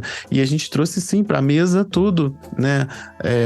Tudo que tem de bom e que tem de ruim também, para falar assim, não, cara, não vamos só falar que é só dar preferência à pessoa preta, que é só trazer conceitos africanos para a relação. Sim. Não, é trazer o seguinte, olha, você quer ficar com uma pessoa preta, vai vir com bagagem. Então, você tá disposto a lidar com essa bagagem? Porque aí, senão, entra para aquela velha questão, né? Cada um tem a sua bagagem, não vai dar certo, prefere ficar só. Enfim, eu achei muito bacana e eu queria muito deixar bem nítido aqui que a resposta não foi uma resposta, a resposta foi um panorama do que tá, para quem talvez não tenha enxergado essas questões, né? E eu queria trazer, que você falou ali alguns pontos específicos, né? Assim, ser mimado é muito ruim, né? É quase um insulto. E veja como até esse tipo de coisa foi tirado da gente. Eu não tô falando nem... Eu sei que mas eu não tô falando para esse caso em relação ao racismo, mas, tipo, a gente não quer ser vulnerável, né? Então, pô, se eu vou ser mimado, pra quê? Pra ser vulnerável? Esse é um ponto. E quando você falou do Dengo, né? O Dengo traz um movimento para essa rigidez que o próprio amor romântico, que é o que a gente tá contestando aqui nessa conversa, ele já é uma palavra que ela já tem esse movimento, né? Uma palavra que inspira movimento, mas tira essa rigidez de... Não, até tem gente que fala assim, meu Dengo, não sabe se é um namorado, uma namorada, se é um ficante, se é um esposo, se é uma esposa, se não é nada, se é tudo. E eu acho que leva essa mobilidade para isso tudo e tira o peso, né, do relacionamento baseado em uma fórmula, que eu acho muito, muito bacana, que se fala desse movimento do acesso à sensibilidade, né? Do direito de ser sensível para isso, falando lá de ser mimada, do Dengo, dessa construção de sensibilizar-se para tudo, né? E eu acho que a última coisa que eu queria comentar, né? Ainda falando sobre relacionamento afrocentrado, a gente precisa, e é isso aqui é a minha visão, tá? Diego, um homem cis hétero, casado com uma mulher preta, enfim. Quando a gente fala dos apelos, quem já me escuta há algum tempo, eu não tenho melindre para falar, então eu nem me preocupo se soar ofensivo, porque não quero ser ofensivo, é uma crítica. Quando a gente traz esse apelo feminista pra coisa, tipo assim, não vai ser ONG pra macho. Então como é que você quer, eu digo pra pessoa, né, um questionamento, como é que você quer se relacionar com uma pessoa preta? Eu vou colocar do outro lado, como uma mulher preta, pensando somente nessa relação cis heteronormativa, e para essa construção apenas. Como é que você quer se relacionar com um homem preto se você ainda traz consigo isso dentro do seu coração, que não quer ser homem de macho? Porque se a gente for falar de gente preta, a gente tem a bagagem, a gente tá falando isso aqui há quase 1 hora, tem muita bagagem. E você acha que não vai ter atravessamento? E aí, trazendo para os outros tipos de relação, saindo da cis heteronormatividade, todo mundo tá fudido, todo mundo traz bagagem, não quer ser ONG pra pessoa, você não quer curar a pessoa, não é responsabilidade minha curar a pessoa, mas... Não é responsabilidade da pessoa curar a outra, mas aí depois tá com hashtag amor preto cura. O que eu quero dizer o que a gente quer afinal, sabe? Se não é levar em consideração, até usando essa conversa que você trouxe, até esse ponto que você trouxe, tudo isso que você apresentou, tipo assim, nessa altura do campeonato, quem tá ouvindo a gente nessa troca, que é onde tá acontecendo dentro da cabeça, você acha mesmo que com todo esse panorama não tem como ter problema, sabe? E achar que o amor romântico é o que te frustra, que o seu problema com uma pessoa preta é porque é preto, porque a mulher preta só quer homem branco, o homem preto só quer a mulher branca. Não é porque a gente tem um monte de merda pra resolver dentro de si, sabe? Que a gente talvez não dê conta de uma relação pensando e trazendo de volta pro cerne do amor romântico, saindo desse contexto, né? Pensando que todas as nossas relações, até todo mundo chegar a esse letramento racial, talvez, foram pautadas em cima de um ideal de amor romântico que é embranquecido. Então, não tem como não se sentir sozinho se quiser um romance embranquecido, não tem como se sentir incompleta se quiser um parceiro que seja para um relacionamento romântico que é embranquecido a partir desse amor romântico, não tem como não se sentir só querendo a completude a partir de uma figura embranquecida que uma pessoa preta não pode oferecer, sabe? Eu queria aproveitar que você levantou todas essas questões, se você trouxe todos esses pontos de vista, para levantar esses questionamentos para quem está ouvindo a gente. Você quer o quê, no final das contas? Um relacionamento afrocentrado ou você quer tentar se encaixar no amor romântico, sabe? Acho que esse questionamento é muito importante para essa altura do campeonato, onde tantas construções importantes foram feitas. Não, total, porque às vezes a pessoa fala assim, mas eu não quero carregar problema de ter responsabilidade, né, de ser ONG, de macho, como você falou e tal, mas ao mesmo tempo tá querendo ser salva. Então é complicado, né, porque você também querer que você não tenha problema nenhum, que tenha alguém para te apoiar em todos os seus processos e que vai ser incrível, também é uma espécie de salvação, né. E isso é muito complexo, porque eu acho que tá todo mundo querendo ser salvo em alguma medida, mas está todo mundo... as mulheres, eu acho que tem um cansaço com esse lugar do cuidado, e eu acho que realmente a gente é sobrecarregada nesse lugar.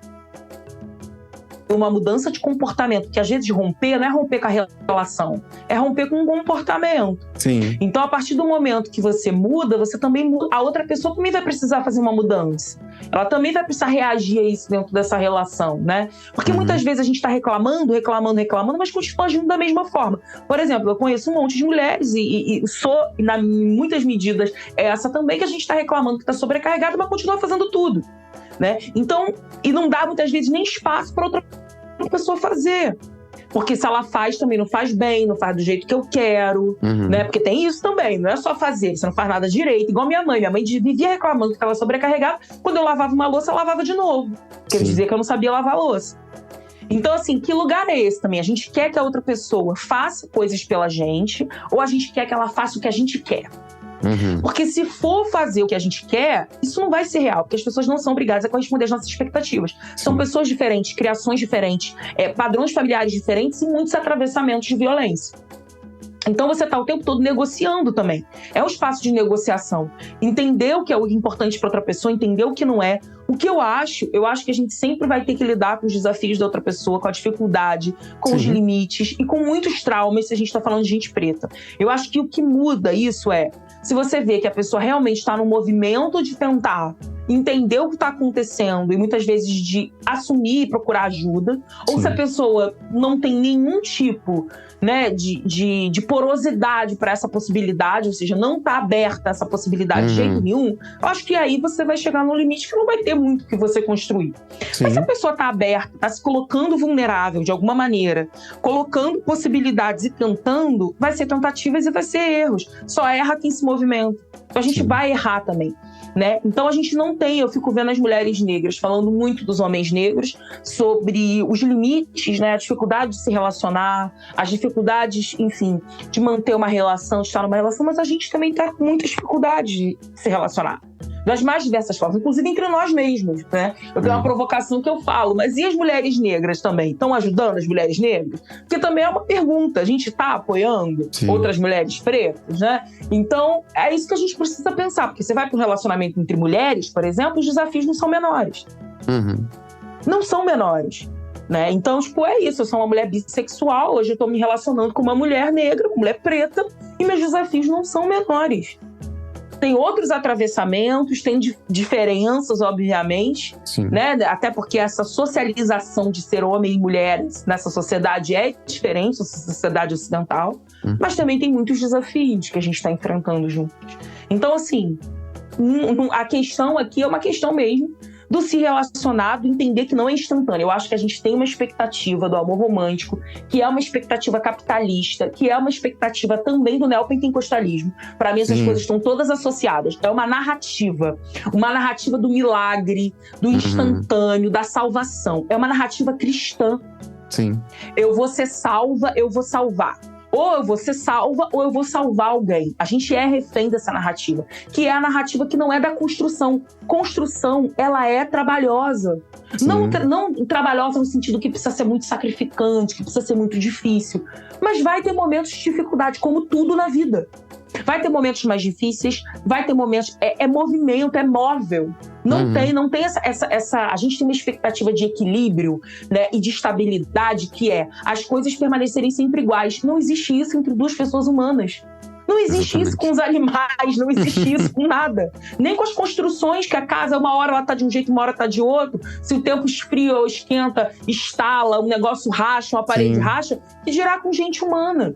Sim. Então, que expectativa é essa? De que as pessoas estão no mundo, as pessoas têm desejos, as pessoas manifestam. Então a gente vai ter que lidar com essa imprevisibilidade, vai ter que lidar com algum nível de inconstância, vai ter que lidar com uma instabilidade, vai ter que lidar com os traumas que a gente tem dessa colonização, dessa escravidão. Então não tem como construir esse relacionamento em cima de só rosas e só flores. Eu acho que tem que ter prazer sim, tem que ter alegria sim, porque se não tem algum problema, né? Não dá pra gente romantizar a dor, o sofrimento, mas vão ter problemas, vão ter dificuldades, né? E aí a gente vai precisar negociar isso, construir isso, entender. Diálogo, eu acho que o diálogo é muito importante. Acho que a gente tem muita dificuldade em demonstrar vulnerabilidade, em demonstrar sensibilidade. Então, às vezes, a gente tem dificuldade em falar para outra pessoa que a gente tá chateado, que a gente tá magoado, em falar para outra pessoa o que a gente quer. Eu conheço, por exemplo, muitas pessoas, e fui muitas vezes essa pessoa, que estava ali numa relação com uma expectativa, mas que não verbalizei essa expectativa para outra pessoa. Na minha cabeça, estava tudo óbvio. Sim. Ou eu tinha muito medo de verbalizar e me expor, de verbalizar e me parecer emocionada, Sim. de verbalizar e parecer que eu estava viajando. Mas então a gente vai ter que encontrar um espaço de diálogo que seja honesto para a gente conseguir entender.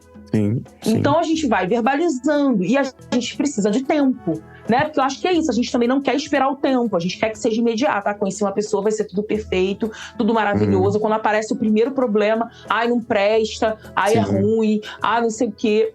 Então eu acho que hoje a gente tem pensado também outros formatos de relação, porque eu não acho que a gente tem que abandonar uma ideia de família, que às vezes a pessoa pensa também que a gente tá falando, mas aí tipo, você tá dizendo que a gente vai ter que eu não pode mais ter casamento, não pode mais ter esposa, marido, não pode mais ter monogamia. Não é sobre isso, é sobre a possibilidade da gente conseguir outros formatos. Outros formatos não significa só estar entre um binarismo, monogâmico, não monogâmico, casado ou, enfim, sem rótulo. Não é sobre isso. Outros formatos é você conseguir entender que numa semana você vai conseguir ter um contato com a sua esposa de um jeito. Na outra semana você vai ter que negociar outra coisa. Que de repente durante uns meses da vida vai ser de uma forma e o outro vai ser de outra.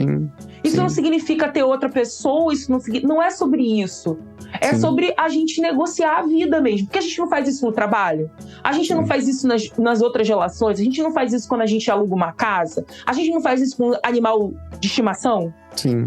Né? Então a gente também vai fazer isso com as pessoas. Eu acho que tem também uma coisa muito de não entender essa mobilidade e de o rompimento ser uma única possibilidade e o rompimento entre o casal. Eu acho que a gente também rompe com comportamento, a gente rompe com crença. Então a gente acreditava numa coisa, daqui a pouco não acredita, mas às vezes o rompimento que tá faltando num relacionamento é a gente mudar a nossa própria atitude. Não depende só do outro, né?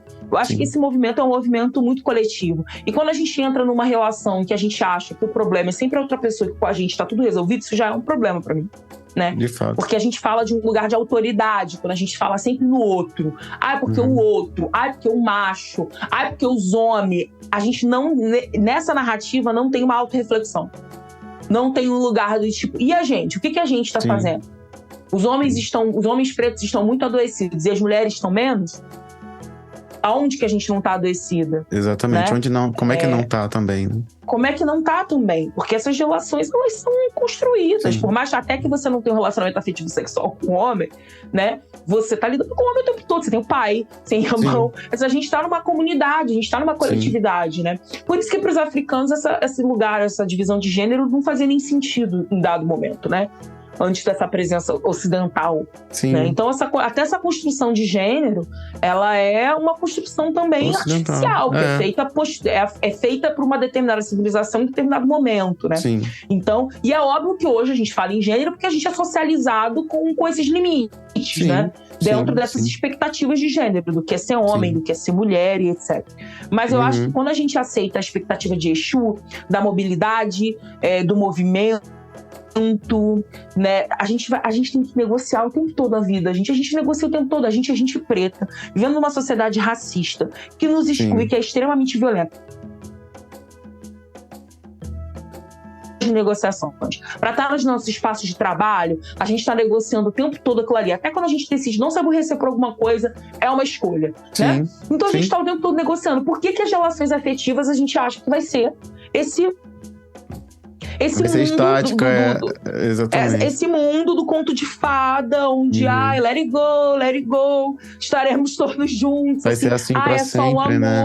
a gente vai fazer amor todo dia, vai gozar todo dia, e vai ser tudo lindo, não vai ter incômodo, discordância, irritabilidade. Como não? Cara, eu passei anos da minha vida solteira, morando sozinha. Tinha dia que eu não conseguia me olhar no meu espelho. Tinha dia que eu não me suportava. E dirá a gente morar com outra pessoa, sabe? Sim. Então, assim, eu acho que tem também uma expectativa muito abstrata e muito irreal do que é essa vida, né? E tem dia que a gente vai querer desistir de tudo. Tem dia que a gente... Por isso que a gente também precisa de outras relações, de outros espaços para poder conversar e trocar sobre o que tá acontecendo. Cara, até para não implodir tudo antes de entender também que muitos desses incômodos não tem a ver com o outro, tem a ver com a gente mesmo, né? Sim. E deixa eu pegar um gancho nisso que você falou, porque eu acho que é muito importante. E eu acho que é uma das pedras basilares, inclusive do Parentalidade Preta em si, né? Quando eu falo lá de juntar pais para falar sobre paternidade, juntar homens para falar sobre masculinidade, que é o movimento que a gente tem feito, né? É um dos movimentos mais importantes aqui, dentro do que eu tenho construído enquanto universo, essa questão, né, de quando você fala, a gente pegar e poder, eu vou botar entre muitas aspas aqui, que eu acho que precisa de aspas, mas eu sei que quem tá ouvindo a gente também vai entender. É terceirizar alguns setores do afeto, né? Um deles é a atenção. Tipo, tu vai querer atenção, pode ser que você busque atenção em muitos lugares, e alguns deles sejam errados, e podem, inclusive, começar a prejudicar o seu relacionamento, né? Então, tipo, já que a gente tá se dispondo a conversar entre homens, é um exercício que eu até faço com o pessoal, né? Cara, traz pra gente essa questão, sabe? Você quer atenção? Você quer falar de alguma coisa? Você quer se sentir visto?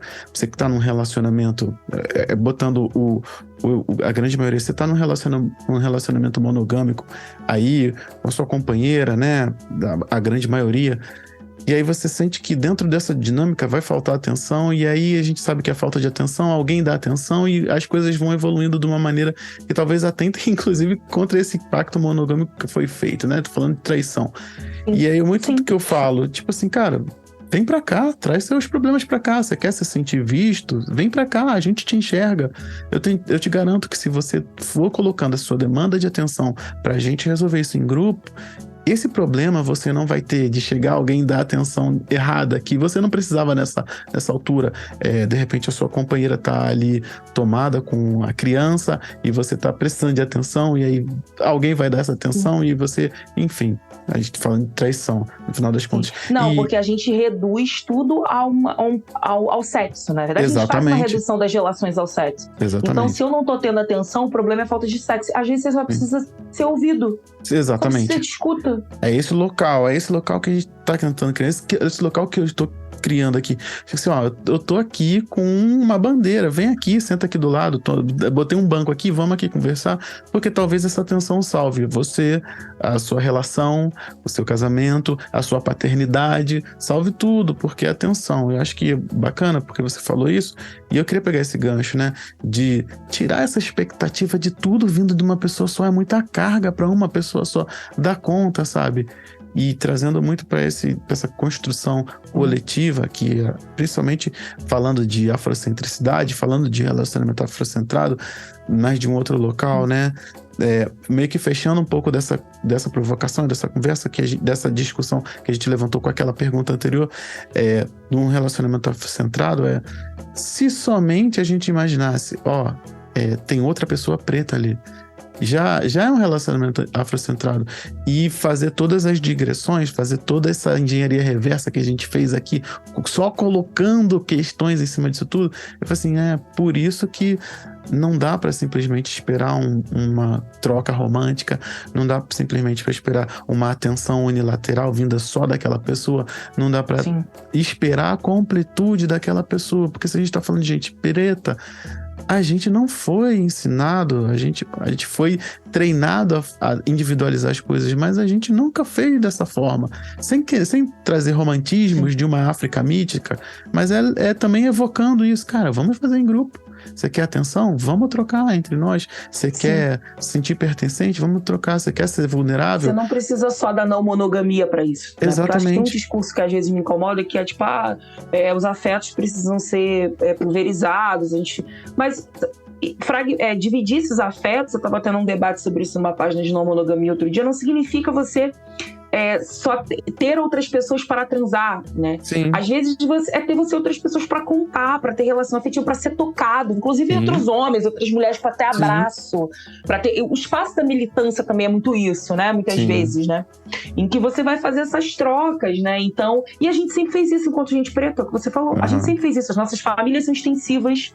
A gente sempre teve essa possibilidade. Quantas pessoas não tiveram mais de uma mãe, né? Tem a mãe biológica e a mãe que ajudou a criar e a mãe que é a vizinha, né? Então, assim, é sobre isso, né? A gente sexualiza muito também esse debate, né? Sim. De várias formas. Muitas vezes, inclusive, é super estimado, né? Porque a gente tá trabalhando tanto que a gente nem tá com tanto tempo assim pra transar, gente. Eu não sei como as pessoas conseguem ter, às vezes, né? Tanta gente pra transar que eu fico assim, a vida tá tão corrida. Cadê esses transão não monogâmico aí? Não estão fazendo nada da vida, não, A gente só tá pagando a Netflix. Gente, eu quero entender que tempo é esse, porque às vezes a gente tá com tesão, tá ali casado com a pessoa e não consegue esse tempo. Muitas vezes que a vida, a rotina vai engolindo, a tarefa doméstica, trabalho, enfim. Exatamente. É muito bom, muito boa essa construção. Tirar o romantismo do amor romântico, tirar o romantismo dessa conversa. Tá sendo muito bom. Eu vou chamar um intervalozinho e a gente volta já. É jogo rápido. Eu tenho certeza que essa conversa com a Dandara Suburbana te tirou do eixo, porque me tirou e eu tô até agora pensando na quantidade de informações bacanas e relevantes que ela trouxe. Essa minha troca com a Carol já é a segunda, eu tenho uma com ela no antigo projeto. Se você quiser, me chama lá na DM que eu te mando. Se você for assinante do Parentalidade Preta, se você for um colaborador, você já vai receber a curadoria desse conteúdo direto na sua caixa de e-mail. E aproveitando esse segundo intervalo, é onde eu trago indicações de podcasts produzidos por pessoas pretas, e não seria diferente hoje. Hoje eu vou falar de um podcast chamado Tem Alguém em Casa, que é um projeto realizado pela família Reginaldo, uma família preta periférica da zona norte de São Paulo. O podcast resgata memórias afetivas da família, incentivando o diálogo e abordando temas atuais. E é composto por 6 integrantes. Esse podcast é amador e familiar. Ele conta com a edição de áudios e imagens pela Jéssica e pelo Roberto, que eles são roteiristas e trazem ideias pesquisando dados relevantes. Todos os membros são locutores e participam das gravações dos episódios. O objetivo desse podcast é engajar a comunidade, explorar eventos culturais e criar novas histórias para compartilhar. Então, se você quer ouvir um podcast que tem essa pegada, vai lá no Tem Alguém em Casa. Eles deixaram 2 episódios de entrada no post relativo a esse episódio, vai estar embedado lá, você vai conseguir ouvir direto do post, eu vou colocar lá para você, e aí você consegue ouvir tranquilamente os 2 episódios. Então, se você queria uma indicação, podcast, Tem Alguém em Casa, os episódios vão estar na descrição desse episódio, é só você chegar lá. E eu não poderia sair desse segundo intervalo sem te convidar para assinar a nossa newsletter e acessar conteúdos com a curadoria especial, conteúdos específicos e exclusivos, e ajudar esse projeto a crescer cada vez mais. Bom, chega lá no apoia.se/parenta e vê como é que você pode ajudar a gente. Com certeza, alguma faixa de apoio vai caber aí no seu bolso e a gente consegue crescer juntos e fazer coisas gigantes. Já falei que eu tenho planos mirabolantes, vou te convidar para dar um pulo lá. apoia.se/parenta. Chega lá e vê o que a gente pode fazer juntos. Vamos nessa? Falar em vamos nessa, vamos voltar agora pro final do episódio. Ainda tem conversa com a Carol, ainda tem informação e ainda tem impacto. Então, vamos voltar lá. Tenho certeza que você vai gostar desse finalzinho. Fica por aqui, daqui a pouco a gente se fala de novo. Bom, então a gente volta agora do nosso intervalo. Acho que foi preciso dar um intervalinho aqui, passar uns recados também pra gente poder respirar e digerir um pouco tanta informação que chegou até agora, que eu acho que tá sendo muito, muito bom, inclusive. E aí a gente volta para as nossas 2 últimas perguntas, as perguntas finais. Eu queria saber de você, Carol, qual o conselho que você dá para pais e mães que estão criando crianças pretas a partir dessa discussão que a gente teve até agora? Abram espaço para os seus filhos e filhas perceberem as suas vulnerabilidades. Abram espaço para vocês se mostrarem vulneráveis, né? Não queiram ser só super-heróis, super-heroínas, guerreiros, guerreiras. Mostrem quando estiverem sensíveis, mostrem quando estiver difícil, peçam a ajuda das crianças, expliquem que realizar algumas tarefas é para contribuir, é para colaborar, porque é uma construção coletiva. Uma família, né, é uma construção coletiva. Então, não guardem, né, não fiquem guardando tudo para vocês. Eu sei que, né, provavelmente nem tudo a gente quer levar para os filhos, para as filhas, mas eu acho que existe algo que a gente precisa romper, que é essa ideia de que, meu filho e minha filha não pode me ver chorando, não pode me ver desesperada, né? Então a gente vai errar. Eu acho que pode haver um momento que vai gritar, vai passar um pouco da medida do esporro e tá tudo bem. E é importante pedir desculpa, é importante reconhecer a humanidade, as falhas, a humanidade, as tentativas. Toquem seus filhos. Toquem seus filhos com abraço, com carinho, deem beijo, né? Ensinem também seus filhos a fazer isso, se for mais de um, né? Ou de uma, uns com os outros. Eu acho que é muito importante, eu acho que a gente se toca pouco, né? No sentido, a gente é muito tocado no sentido do abuso da violência e muito pouco com o toque da gentileza. Então, toquem os filhos de forma gentil, né? Que essa mão, né, não seja só a mão do pavor da palmada, a mão que levanta e já fica com medo da palmada, fica com medo do esporro, mas que seja a mão que acolhe, o abraço, o dengo, né? Eu sei que às vezes as crianças pequenas detestam, né? Detestam um beijo, detestam, ai, que nojo, né?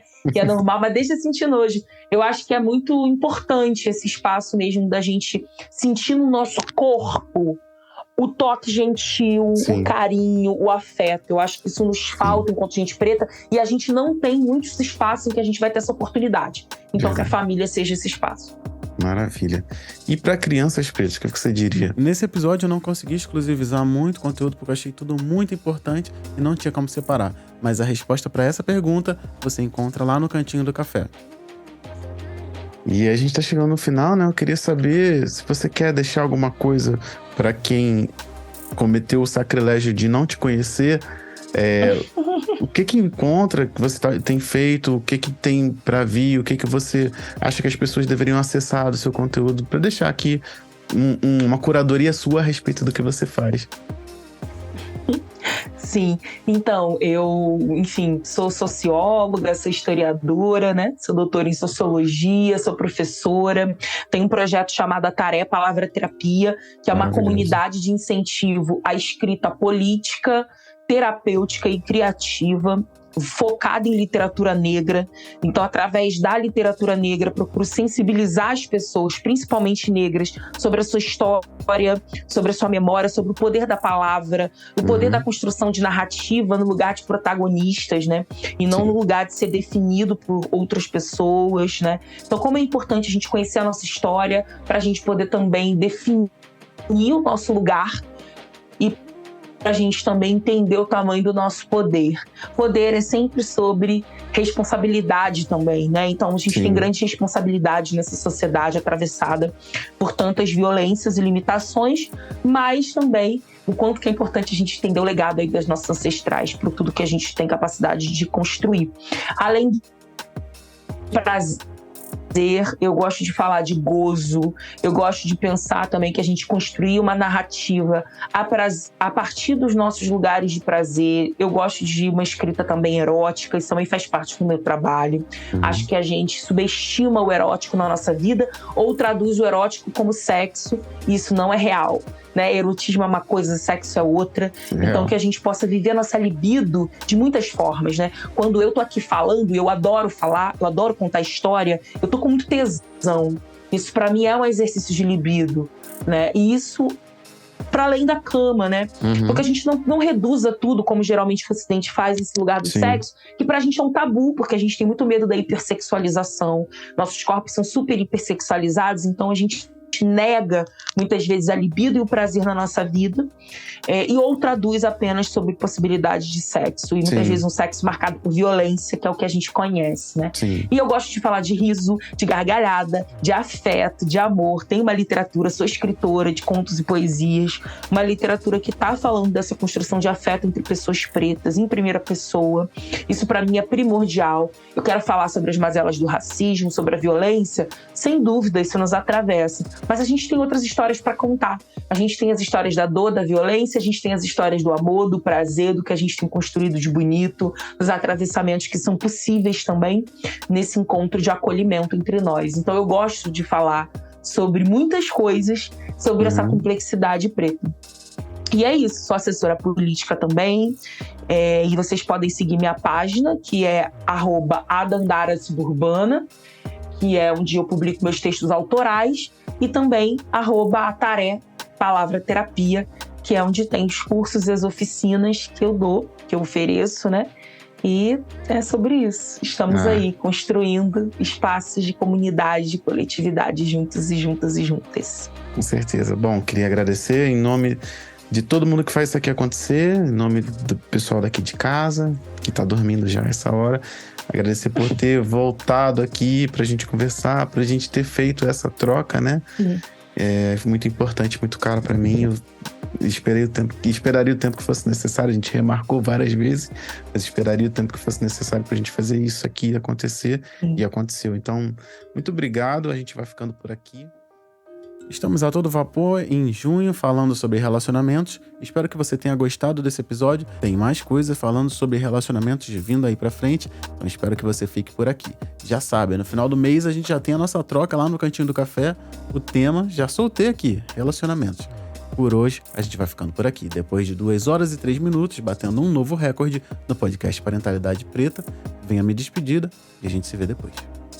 Esse programa só foi possível graças à minha esposa Tatiane, que segurou a onda com as crianças para que eu pudesse pesquisar, roteirizar, entrevistar a pessoa que veio falar conosco, criar a introdução, redigir, gravar, editar, juntar tudo aqui nesse programa, produzir, divulgar e fazer com que ele chegasse aos teus ouvidos. Sem o apoio do Cantinho do Café, esse projeto não seria mais possível. E sem a sua audiência, ele não faria sentido. Então, muito obrigado e até a próxima.